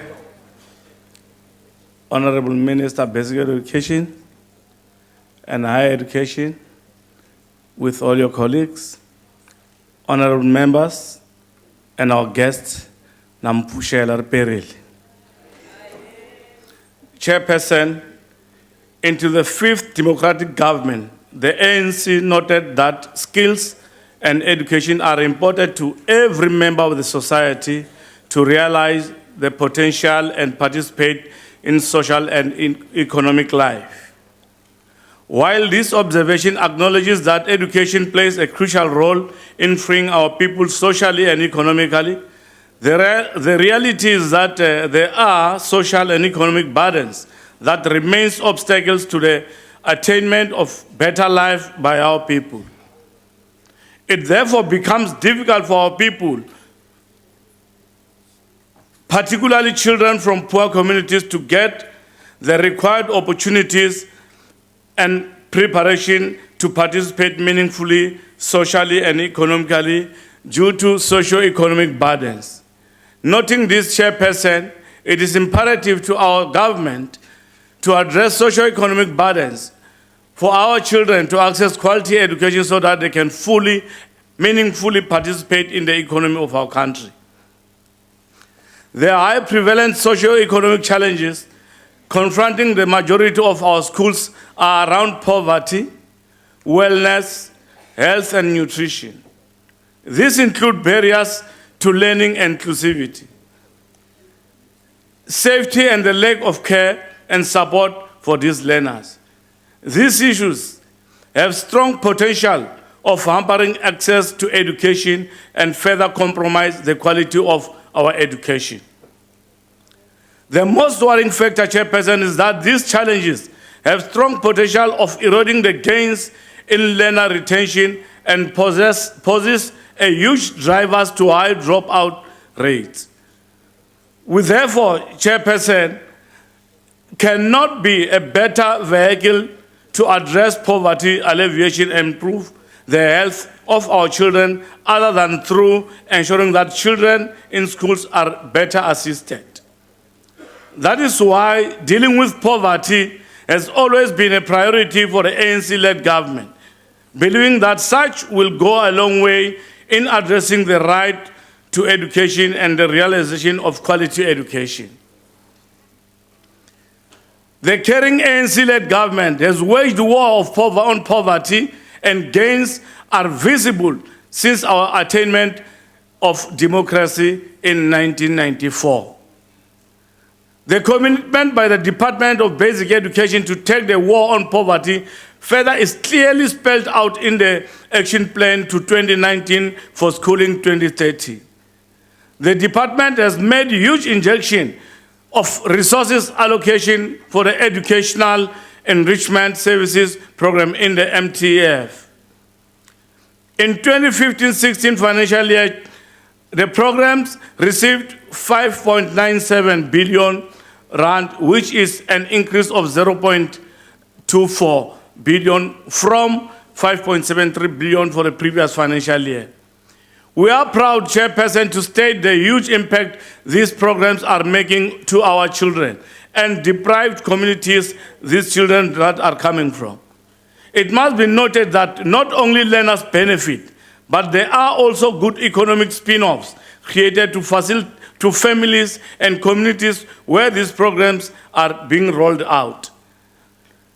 These children are being fed, they are able to actively participate in the learning processes, they are screened for health basic problems, they are receiving workbooks, they are freely transported to schools, and they are not paying fees while their parents and communities benefit either through supply of food and other needs or by being food handlers.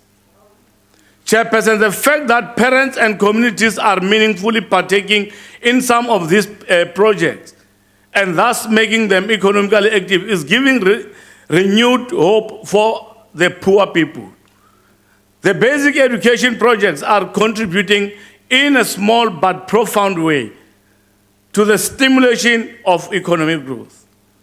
Growth progress is being realized in the expansion of the school nutrition to the secondary school. The school nutrition program has been allocated a budget of 5.7 billion, and the budget is expected to increase to 6.3 in the MTF period. The total allocation of MTF period will reflect an allocation of 18 billion. The department should be commended, Chairperson, for making a bold commitment in the MTF to feed 19,000 schools in the quintile between 1 and 3, given the limited budget that is unavailable. Chairperson, provincial allocation is such that The Eastern Cape, KZN and Limpopo received budget allocation high above to the rest of the other provinces. Though during the oversight visit, the Portfolio Committee on Basic Education noted a number of challenges in one of these provinces. These challenges were, amongst others, reported as such as service provider not being paid on time, lack of proper monitoring and support for school feeding, unavailability of cooking facilities, food storages not meeting the expected standards. The Department of Education chairperson was tasked to deal with these causes to identify all the challenges as a matter of urgency. This budget allocation is also geared to address some of the gaps that might have contributed to the identified challenges by the Portfolio Committee. It is expected, Chairperson, that 0.5% of the allocated budget will be used for the deworming. We would like to acknowledge the commitment of the department in ensuring that milk is introduced in the menu for the NSNP. We would like, Chairperson, to appreciate the cordial relationship between the Department of Transport and Basic Education in the provision of... Honorable Member, I'm sorry, your time has expired. Thank you. In this way, Chairperson, while my time has expired, I want to say that we accept this budget. Thank you very much. Honorable Member.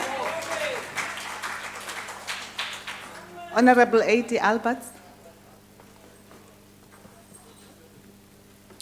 Thank you, Chair. Minister, this department's purpose to develop, maintain and support the South African school education system for the 21st century is the correct one. However, we need to bring to your attention the following problems for urgent intervention. As the Minister is well aware, our curriculum and learning outcomes in mathematics and science are severely lacking. Unfortunately, South Africa regularly finds itself in the bottom percentile of countries when our standards are measured against the rest of the world. Another dimension of this problem is that quality teaching is lacking to the unhealthy influence of SATU on teacher morale and productivity. It is our position that the Minister should discuss this matter with the Minister of Labour to ascertain how union activity in schooling can be curtailed. And of course, there's still the problem of textbooks. We have learned that there are textbooks that's still not been delivered in Phalaborwa. So that also needs attention. Ons het ook kennis geneem van die minister se aanstelling van 'n taakspan om ondersoek in te stel na die instelling van geskiedenis as 'n verpligte vak vir graad 10 en 12 leerdlinge. Ons ondersteun in beginsel hierdie skuif, maar onderhewig aan die daarstelling van 'n kurrikulum wat al die volke en mense se geskiedenis uitbeeld, wat behoorlike konteks gee van besluite en gebeure in die geskiedenis en wat demonisering van mense verhoed. Ons wil graag daarom van die minister weet hoe die taakspan saamgestel is en wie daarop dien. Ons wil ook graag weet of die volke en mense van die land insaag sal kan lewer oor die inhoud van die curriculum, veral waar dit hulle raak. Minister, many of the ills plaguing the basic education system is to be found in the lack of infrastructure. This challenge is often in conflict with the principle of mother tongue education, as single medium schools are, as a result, forced to accommodate other learners that have to be instructed in English. Once that happens, those single medium schools transform into English medium schools in a relatively short space of time. Now, we know the Minister is a proponent of mother tongue instruction, and therefore we wish to impress on the Minister to ensure that much needed schooling infrastructure is created to establish more single medium schools in South Africa. We also wish to bring the following severe or big problem to the Minister about Gauteng province. The current MEC of Education seems to have embarked on an ideologically driven program to force single medium schools to accommodate learners in English. This process is driven on the premise that not enough schools are available in a province. However, the rationale for this process is flawed due to the following factors. The leaked provincial report that sets out the rationale and listed schools targeted does not indicate if a province-wide audit was performed on all infrastructure. This is evidenced by the fact that there are unused school buildings in the province, but they are not mentioned in the report as part of the solution to finding schooling space. About 95% plus of the schools listed are Afrikaans schools. English medium schools are virtually absent on this list. So why only target Afrikaans schools? This reinforces the perception that Afrikaans as a language of instruction is under attack, this time by the provincial government of Gauteng. We know, Minister, that you have indicated before that you have no intention to harm Afrikaans, and we believe you, and that is why we bring this matter to you. A further problem is that none of the schools on the list have been consulted or inspected at all. In fact, most of these schools are already filled to the brim. Yet, this report lists these schools, these Afrikaans schools, as ones that will be forced to give up their single medium status.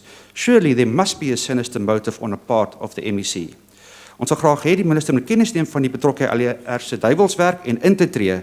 Sy departement het die grootste deel van die Gautengse begroting ontvang vir infrastruktuur en uitbreiding en hy moet beveel word om te hou by die Suid-Afrikaanse skole wet en sy begroting oordeelkundig aan te wend om meer enkelmedium skole te hou. Dit is die oplossing. Alhoewel pak sla in skole nou onwettig is, gaan die LER pak sla aan die hof kry as hy nie onmiddellik sy ongrondwetlike optrede staak nie. I thank you. Thank you, Honourable Member. Honourable D. Carter.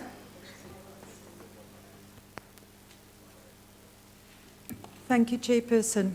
The overall objective of basic education is to ensure the all-round development of children and to enhance their prospects of gainful employment. Quite frankly, our education system is not achieving these objectives. Like in the novel Hard Times by Charles Dickens, education is more about statistics and much less about achievement. Children in our country know very little about history and anthropology. They know very little about our Constitution or of their civic responsibilities in exercising, for example, their votes.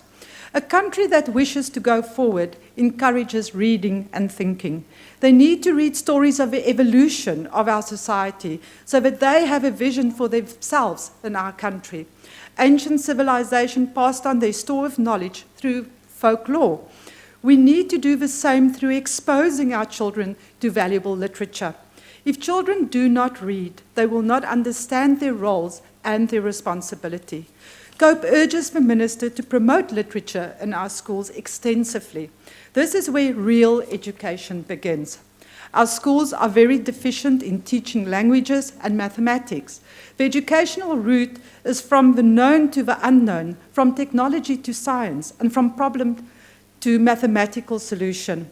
Is this happening in our schools? What happened to knowing your tables? It has been replaced by calculators. We have also known for a long time that there are different ways to stimulate the brain.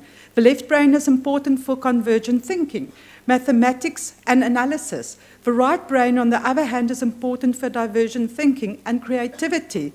Is this happening in our schools? And my question is, music actually assists. Should music not be compulsory again like it used to be years ago? Are we also keeping up with methodology? In language, teaching, the emphasis is shifting to vocabulary and the teaching of grammar through vocabulary. We have consistently raised the immense problem created by a deficit in vocabulary. Millions of learners who have left school with a vocabulary deficit are suffering severe handicaps in institutions of higher learning as well as in the workplace. Finally, COPE wishes to make a firm proposal. Government must implement a new policy that will allow private education providers to add a private school segment to our public schools. The hybrid schools will better serve the interest of society. The present system, running on different tracks, does not serve the transformation agenda. Also, parents pay prohibitive fees to get a better education for their children, and this is a reality. Government must find a way for public and private education to intersect. This will provide a win-win situation. That is what our country needs. When private schools operate cooperatively with public school, innovative thinking and technological uptake will find quicker passage to our public schools. When we have nothing to lose and everything to gain, let us seize this opportunity. Our children does deserve that much. I thank you. Thank you, Honourable Member. Honourable van der Walt.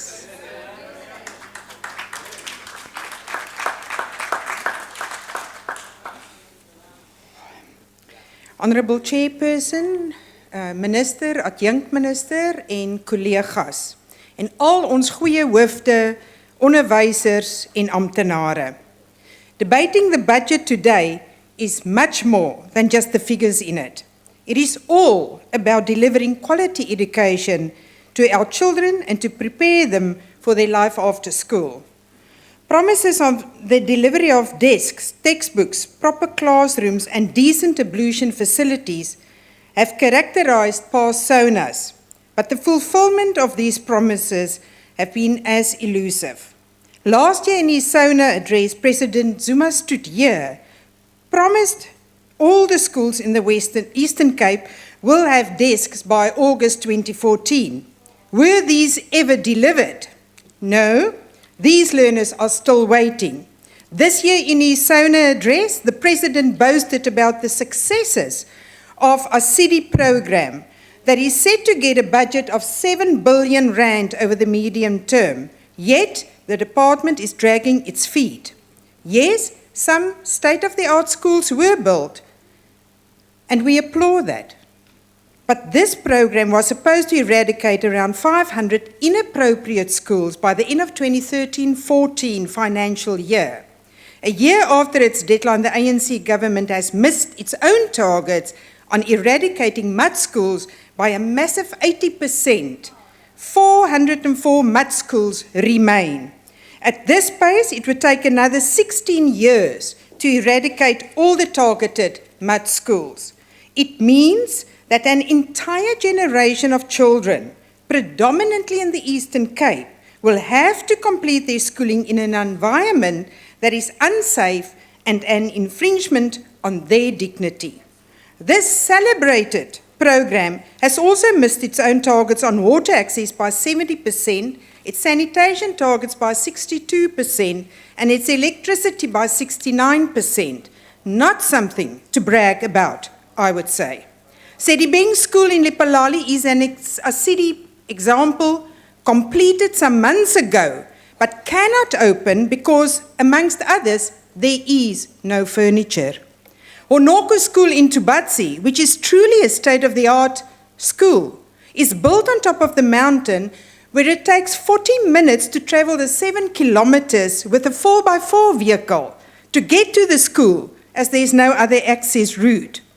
In Limpopo, I want to say most of the newly built school projects have been abandoned, whilst learners in places such as Messina, Bochum in Blouberg, are still taught under the trees today. The children of Lebaka B and Moslabaneng village pass a new but empty school every day on their way to a crowded neighboring school. Never should our children suffer because of actions by politicians and officials who appoint, sign dodgy, inflated contracts with incapable contractors who cannot deliver.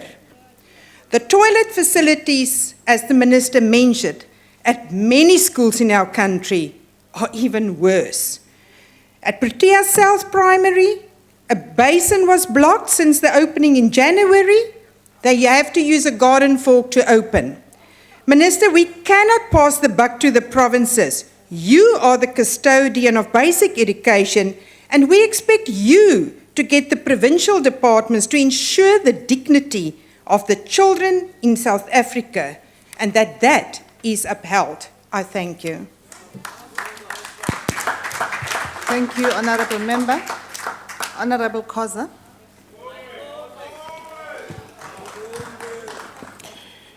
Sihlalo lohloniphekile, mhlonishwa lo ngumphathiswa welitiko letemfundo make Angie, lisekela lemphathiswa welitiko letemfundo, bahlonishwa balendlu yesishayamthetho, tivakashi talendlu yesishayamthetho, ngiyanibingelela. Kuyathusa kulandzela sikhulumi lesingadi ukuthi kuyohlala entsabeni asizange sitiyele. Sahanjiswa ngengane. Chairperson, I feel honored that I'm granted the opportunity to deliberate in today's budget vote for the Department of Basic Education. The ANC-led government has been consistent, working through the people and doing its best to address the needs of the fellow South Africans. The ANC works with the people without classifying them on their social and economic status to collect information about the real needs of the citizens. Chairperson, I would like to state that the introduction of Bantu education was a tragedy to our country and needed years of consistent intervention to address. We are fortunate for government who have been led by the government, by the ANC government, which was at the forefront of the development of the Freedom Charter. This tool served as a directive by the ANC-led government to ensuring a better life for the people of South Africa. Throughout the years, the Freedom Charter remained an effective tool of countering the legacy of apartheid by declaring that the doors of learning and culture shall be open to all. This was to be realizable in an open and inclusive society based on equality and common nationhood. Chapter 2 of the Constitution of the Republic of South Africa declares that, unquote, everyone has a right to a basic education, including adult basic education, and to further education, which the state, listen, through reasonable measures must make progressive, available, and accessible, close quote. The ANC-led government has made tremendous progress in liberating South Africa from the bondages of apartheid. As ANC, we still believe that more still need to be done. That is why His Excellency President Jacob Zuma keeps on calling for all citizens of South Africa to work together in order to eradicate the remaining legacies of apartheid. Together we can do more. We are inviting you to join us working. Kuyathusa kubona lidlazane lelisafuna kusibuyisela emuva elibandlulweni. Ngekuthi liphikisane nalo lonke lihlelo lwahulumende kanye nalo luphakelo timali lwa 2015-2016. As ANC, we never quit, we lead. Satonphatha kuze kubuye Jesu. We are confident that the Department of Basic Education, through this budget, will ensure that there is progression towards sound leadership and management in schools. It is vitally important to reinforce responsibility and better management in schools and districts, as per the ANC 53rd National Conference resolutions. The department is further tasked to commit itself towards strengthening of education districts so that they are able to effectively support schools. Our oversight role as a committee is to monitor functionality of both schools and districts. And we are inviting Honorable Love Mo to join us in that. The ANC fought democracy to prevail in society. One of the areas where this is evident is the institutionalization of democracy in school governance. South African Schools Act 84 of 1996, recognizes the school governing body as a statutory body and stipulates that the SGB can be elected over a period of 3 years.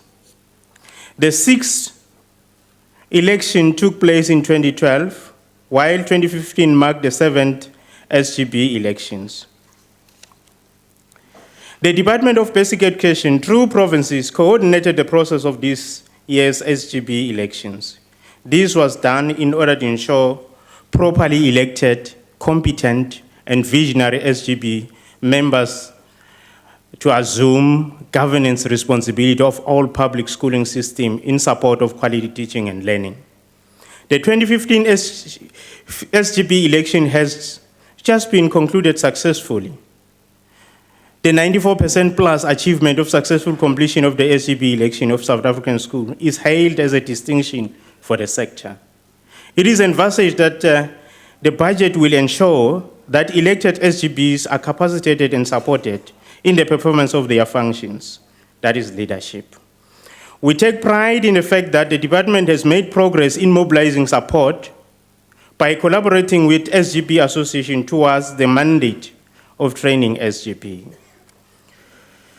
Chairperson, we have to mention that the department has prioritized the training of principals on curriculum management, especially after the successful rollout of CAPS.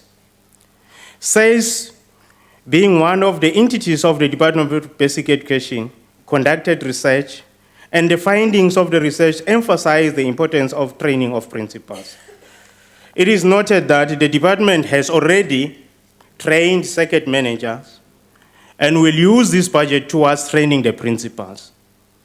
The ANC-led government has always sought schools to be managed by effective principals. This is why the department is tasked through this budget to, amongst other things, establishing a clear understanding of what the system expects from those leading and managing schools to inform better recruitment and selection procedures. Clearly defining the roles of principals and expertise required. Keeping a list of competencies that will inform capacity development of principals in the system. The National Development Plan emphasizes the importance of enhancing accountability for overall performance in the education sector. This is expected to apply to district schools and communities. Indeed, education is a societal issue. Thank you, Honourable Member. Your time has expired. As ANC, we support the budget. Honourable Dudley.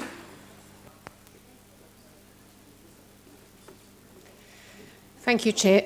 With plus minus 170 million workbooks being distributed to learners in 23,562 public schools and the challenges being faced at a provincial level, the ACDP recognises the logic of centralising the delivery of all books to schools as of January next year.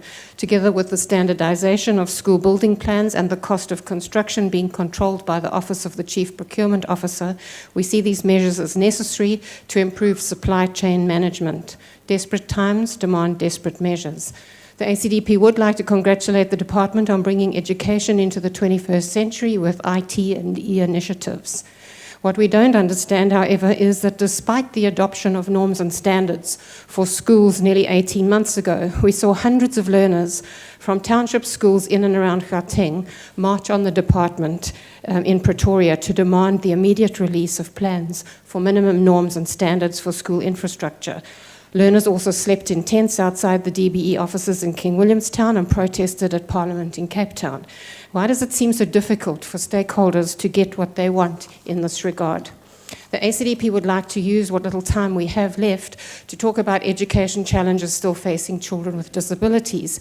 As an expert in the field of education for children with disabilities has said, for a blind or deaf person schooled only amongst fellow blind or deaf pupils, going out into the world poses huge challenges, and we know efforts have been made in terms of mainstreaming. The education of children with disabilities relies heavily on accessibility, correct infrastructure, suitably qualified teachers and assistive devices. If mainstreaming is to be successful, these are non-negotiable. The cost implications are, of course, significant, and it will be this and future budgets that will or won't make the needed difference. With the world changing so rapidly, the skills required to carry out work in the 21st century are changing, and it is crucial that we ensure skills-based education for children with disabilities changes too.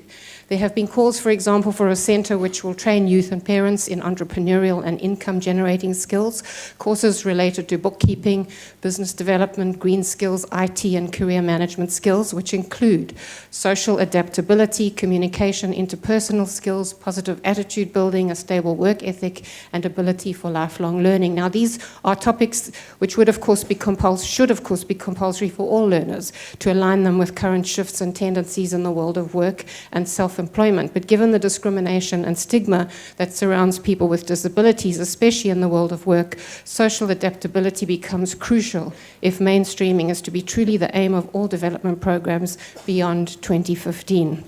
Now, the ACDP is concerned that this budget may not be adequate in terms of significantly addressing these issues, but we appreciate the huge commitment and work being done by the department. Honourable Member. We recognise that Your time quality has expired. education requires equal commitment from learners, teachers, communities, etc. Thank you. Thank you, Honourable Member. Honourable Njaisa.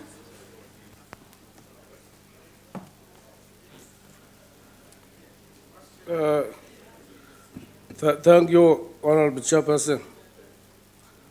Let me just say up front that supporting budget does not mean that you don't have to talk about critical issues, because we want the very budget to go and address those issues. Honourable Chairperson, Basic Education Department is one of the most important departments in our government. Yes. As AIC, we do appreciate the lion's share budget that has been allocated to this department. But alas, Honorable Chairperson, the department always fails to use the budget appropriately. One of the sub-outcomes of the medium-term strategic framework is to bring about effective utilization of teachers. I wonder how this can be possible when one teacher is to teach more than 100 learners in a classroom.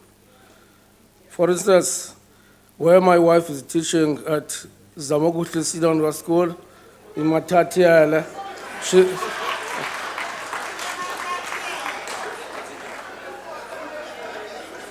she's teaching more than 100 learners in a classroom. So it's not very much fair. Yeah. Teaching itself cannot be effective. The manner in which teachers are allocated to schools using this notorious Peter Mokel model does not assist us. Because this is the model that can just make a grade 7 school to be allocated only 4 teachers with more than 10 learning areas or subjects. So that is not fair. Because this model, Peter Mokel model, is just considering the number of learners, not the number of teaching areas or subjects. So I think this now should be addressed, Honorable Minister. Because the teachers have long been crying against this Peter Mokel model. We should get rid of it now. It is high time.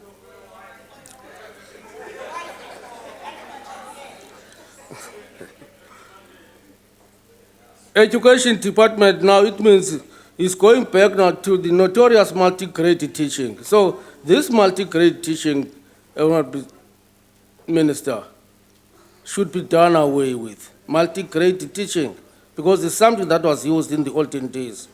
It can't be now 25 years of democracy down the line. Yeah.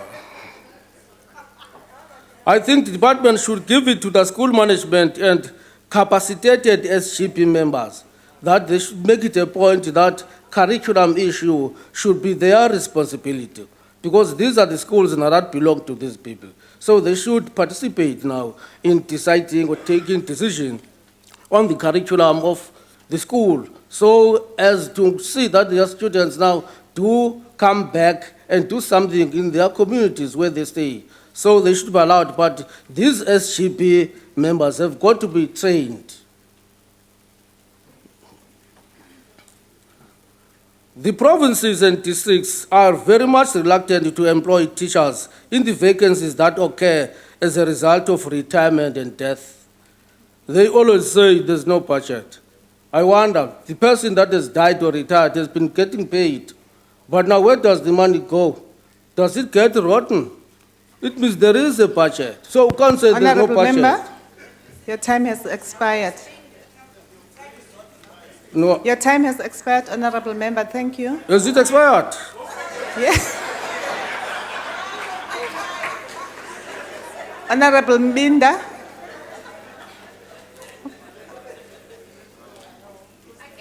Honorable Mbinda.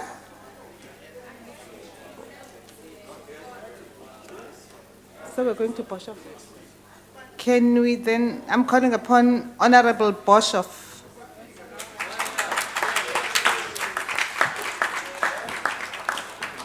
Honourable Chair, Minister, despite a departmental budget of almost 22 billion and a range of policies, it is clear that the safety of our learners is not being given the priority it should be. I recently highlighted the fact that almost 380,000 teachers employed in public schools had not been vetted against the Child Protection Register. This is of great concern, considering between April 2014 and February 2015, 525 complaints of physical, verbal, and sexual abuse by educators were reported. We have no doubt that the majority of our teachers will pass the vetting process, But it is an unfortunate reality that, in some cases, those who are entrusted daily with our children are also the very same people who are guilty of abusing them. That is why it is imperative that teachers are checked against the register to ensure that they are suitable to be trusted with our children. The South African Council of Educators, who is responsible for vetting the teachers against the list, have stated that the reason none of the 380,000 public school teachers have been vetted is that they are in the process of compiling the list from the relevant departments. They have been in the process of compiling this list for several years while putting our children at risk. Minister, despite having SACE implement strategies on ethics, norms, and standards, we have seen a drastic rise in teenage pregnancies. A reply to a DA parliamentary question recently revealed that there are 20,000 students in our education system that are pregnant, 717 of which are primary school children. This indicates high levels of statutory rape by the legal definition. It is possible that some of these instances are at the hands of teachers and principals, and is currently important that the real nature of how these pregnancies came to be is exposed. The role of SACE is critical, but as it currently stands, none of their responsibilities are being effectively managed or executed. It would appear that they are more interested in buying a fancy building, as has been the main topic of discussion during the tabling of their reports, than they are in ensuring that sexual offences by educators is dealt with swiftly and decisively. Minister, why have we not seen any serious offences committed by educators being reported to SACE? If there are no incidences to report, why are there so many pregnancies? Why have we not heard SACE mention a single case of statutory rape, which by law must be reported to SAPS? Minister, we should do everything possible to ensure that our children are, at the very least, safe from sexual and physical abuse at school. To this end, the budget must prioritize the need for vetting all teachers and for the implementation of policies to curb the high incidence of teenage pregnancy. To build a society which is free and which empowers the people of our nation to reach their potential, we must first protect and nurture our young people so that they are given the opportunity to achieve great things. The starting point is making sure our children are safe at school, and I call on you, Minister, to bring about the necessary change to ensure that our children are taught in an environment free from abuse. I thank you. Thank you. Honorable N.R. Mokota.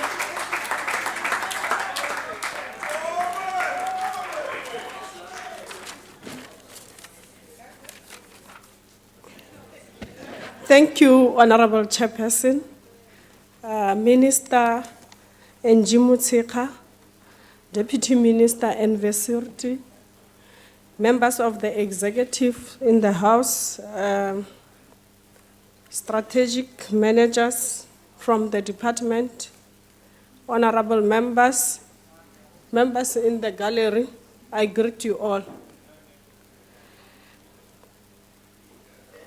Before I start the debate, I want to make a comment which is directed at the minister.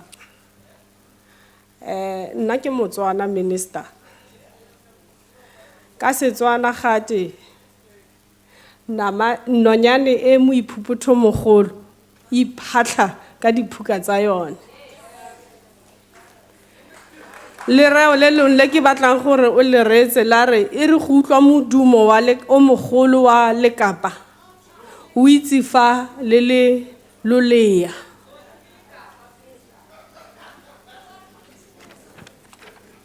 Nekiri Minister May I Mareo raise a a point wa of be- order, Chairperson? There is no translation, and it is unfortunate that we cannot hear what the speaker at the podium is saying. Honorable members, please, honorable members, it's coming through. We've noticed that it's not working, it's coming through. Minister, maybe it's one of the areas that we have to attend to, the one of ensuring that we balance the equation. Because if you move to the northwest, we are able to hear all the 11 languages. And then when we come to the Western Cape, it's only 2 languages or 3 languages that we are able to hear, even on the SABC radio channels. So we must start addressing that legacy of apartheid so that all South Africans are able to interact with each other, please, to learn each members, order. To learn each other's Honorable languages. members. Because it is not an obligation from one sector of the community to fully understand all the 11 languages. So I think the order that was being raised, it was improper because as South Africans, we must learn each other's languages.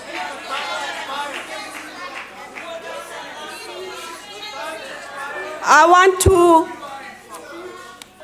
want to raise a point that some of the statements that were being raised here in the podium by members of the opposition, there are statements that we don't expect as members of the Portfolio Committee of Basic Education.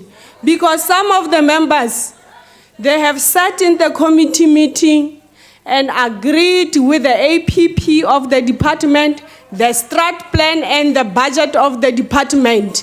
They failed to raise issues effectively within the committee during the discussions so that their issues can be adequately addressed.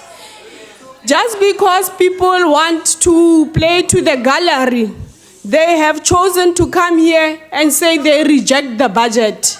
On which grounds are you rejecting the budget? What do you have to offer to the South African community?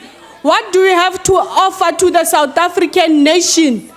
Give us your proposals. We will listen to you as the ANC-led government because we are a nation that is mandated by the people. Point of order, Chair. Can you take your seat, honorable member? Chairperson, the person in the chair before you arrived today took great delight in instructing my honourable colleague to address or to speak through the chair. Yes. May I ask that the ANC does the same thing? Honourable Chairperson, I think I still want to reiterate the fact. Honourable member. Please, honourable members, can we all talk through the chair? Please address the chair. Carry on, honourable member. Chairperson, thank you for the directive. But I still want to reiterate the fact that members of the Portfolio Committee, especially members of the EFF, who have spent more than 2 months not attending the Portfolio Committee, they have chosen to come here and brainwash the society with their lies. They have chosen to come here and pretend that nothing has been happening because in their own hallucination, they were never there in the committee. They were never there. Chair. On a point of order, Chair. What's the point of order? Yeah, the honourable member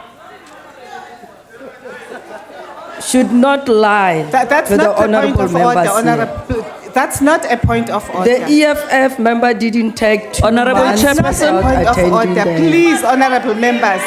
You understand? It's not a point of order. Can you take It's your a seat? point of order. Can you take a seat, honourable member? And the Honourable Mukoto Honourable knows member, can very you please well take that your seat? Can she you please got take your seat, an apology honourable from member? me.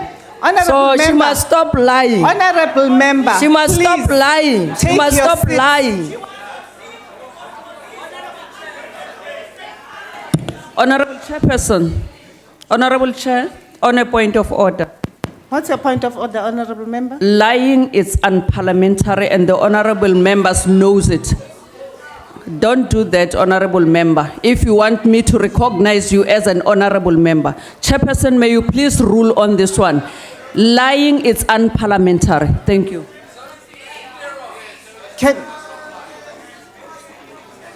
Honorable member, can you rise? This has been discussed, and we all know as honorable members that saying lying is unparliamentary. It's on record. Can you please withdraw that, honorable member? Ulukile, Chairperson. Say you withdraw. Honorable member, can you please say you withdraw?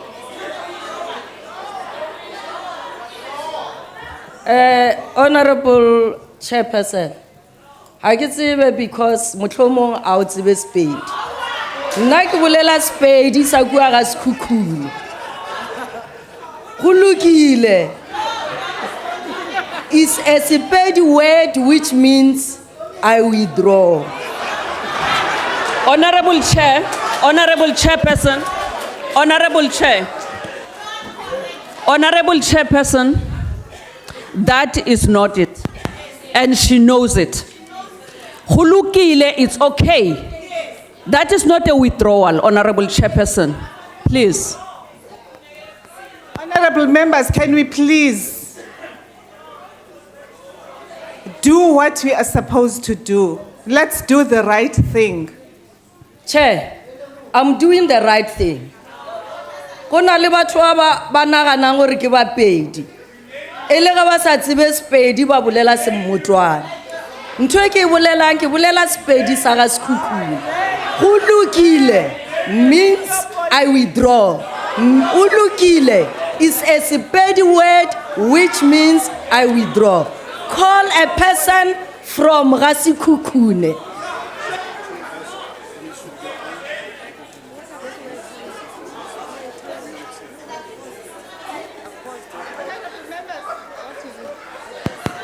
Honorable members, I think the translation is not working. Can you look at that?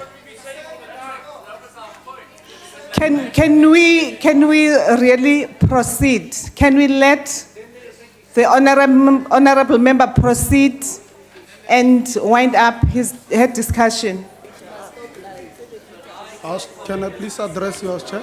No, please, can we step off that? Can we step off that point? On another matter. Thank you, Chairperson. Earlier on, there was a ruling on the gestures that we're making. That gentleman with a white head, he continuously doing the wrong things of the very same gestures. The gentleman with a white head, I'm I think that white afraid head all is a the problem. members here are doing the wrong things. Can we try to do the right thing? I think all the members are doing and we have a specified period to be within the chamber. So I'm asking, honorable members, that we do what is right. We agree, but the ruling it was made about the gestures that are not acceptable. Can you make a ruling on that? Honorable member, the ruling is that we must not do wrong things in the conducting chamber. a choir. Can you proceed, honorable member?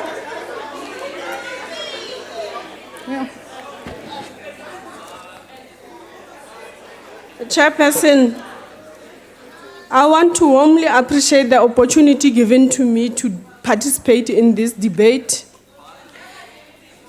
as it comes at a time where we are commemorating the very important milestone in the future of our country and the globe, as we celebrate the 60 years of the Freedom Charter. Honorable Chairperson, we think about the heroes and the heroines of our struggles who have bravely defended and fought selflessly and has sacrificed their lives to make sure that we are freed from the subjugation and oppression. Today, as we stand here, we owe our entire being to them. This milestone has reminded us and continues to remind us of our responsibility to ensure that we raise the bar and ensure that our mandate and objective and national goals are carried out without any discrimination, whether it's of gender, religion, color, race, or creed. We are very much aware that the apartheid regime has identified education as a soft spot and an easy target for political abuse and cheap point scoring. The Freudian era of apartheid has clearly illustrated this when it heightened the offensive by introducing Bantu education, and it has taken the June 1976 student uprising students to really stand up and make sure that his policies and tactics of brutality do not come to be. Honorable members, can we listen to the the ANC-led government has consciously declared war on this problem. The problem of inappropriate structures and unsafe schools. Through that program of ASIDI, they have ensured that children, wherever they are able to have universal access to education. And the doors of education continuously remain open for everybody, every child, as we build a global citizen. We are convinced at the ANC-led government that we were not wrong when we said education is at the core of the development, either of the economy or the society in general. In that case, you will not agree with me because you are still stuck. The ANC-led government remains convinced that a decision it took in 1994 of opening the doors of learning and making sure that there is proper infrastructure in each and every ward continues. Member, your time has expired. We support this budget vote because it serves the constitutional interest. It addresses the disparities of apartheid. It can be enforced and we can do oversight over it. I thank you, Chairperson. Honorable Minister.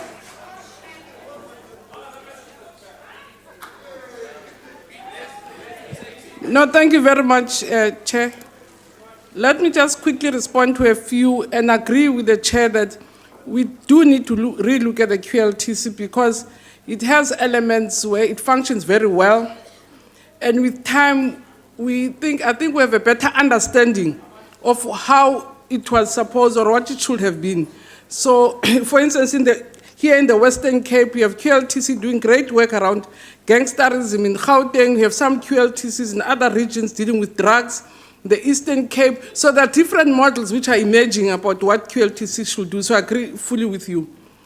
Chair, I don't want to sound rude to my fellow colleague from the opposition because it's so predictable, full of fury. And Mkoto is right. Say something concrete, useful, and substantive. We respect everybody, will take it in good faith. But always screaming about as if you're playing find a mistake, every time it's just finding things without acknowledging where it works. It's just not very helpful. And I think it's just the problem of politically bankruptcy, that you are unable to say anything useful. There is no theory, there is no framework. All you can do is to play find a mistake and nothing to offer, and it's just very discouraging. And I wish you could really, at some stage, just find some useful comments so that there is value that you add. And I really agree also with just on the, so it's so fun, it's so unpredictable, just full of fury. The other point I want to respond to, Chair, it's also the NFP. And I agree, we will not say we will be building so many classes in 2019 if they were all complete.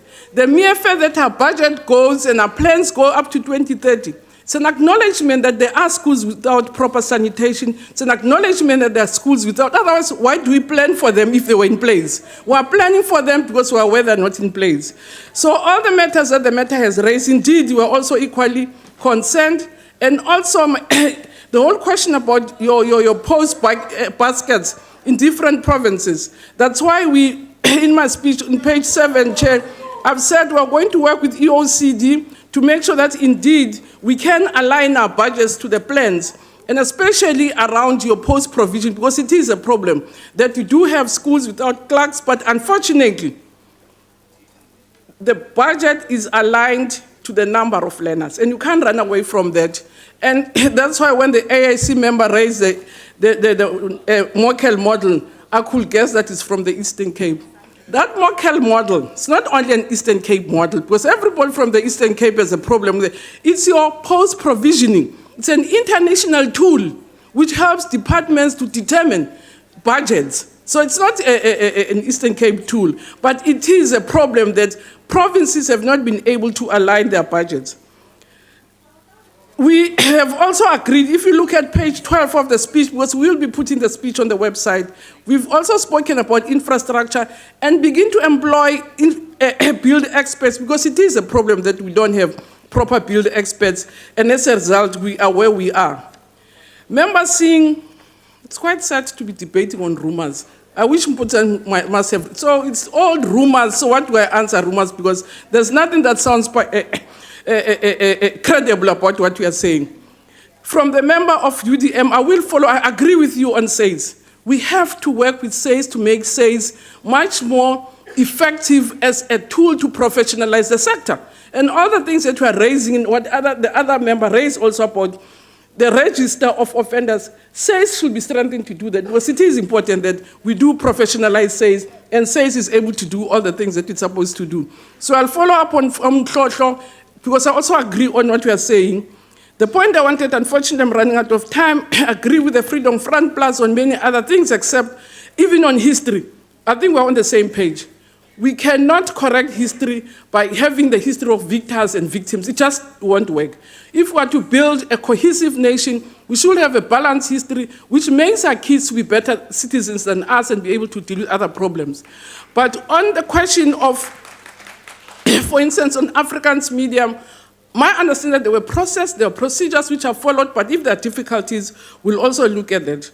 And also on COPE, we're agreeing with what the member is saying, and private schools, that's why I don't agree with that. We can't commodify education to a fault that everybody can come and run business schools. It's a right education, you can't commodify it, so I don't agree with what the member is saying. On multi-grade, I think what we should agree is to close unviable schools, because indeed multi-grade schools are not effective, we should close them. I agree with member Bishop on vetting and the role of SAYS, and I think we really have to work together and strengthen that. But also acknowledge that there's a role for communities. Now the blocking of pipes that should come with a, what did they speak to, where do I come in with the coding for? Those are some of the things that our work is to create policies, not to come either to bring, to come in and block toilets from the ministry. What you should judge us on is whether indeed we are able to provide the necessary budgets, policies, and infrastructure to do the things, but not to do it as or it's a handyman you're talking about. But let me thank members very much. I couldn't answer, Chair, my home girl, because Honorable Minister, I'm sorry, your time has expired. Yeah, I couldn't answer the member from Limpopo because so I'll be accused of saying bad things about people, say issues with the person, not with the things she said. Thank you very much, Honorable Minister. Members are reminded that EPCs on Home Affairs and Stats South Africa will meet at 17 hours in the National Assembly Chamber and in the Old Assembly Chamber, respectively. That concludes the debate of the business of this extended public committee. The committee will now rise.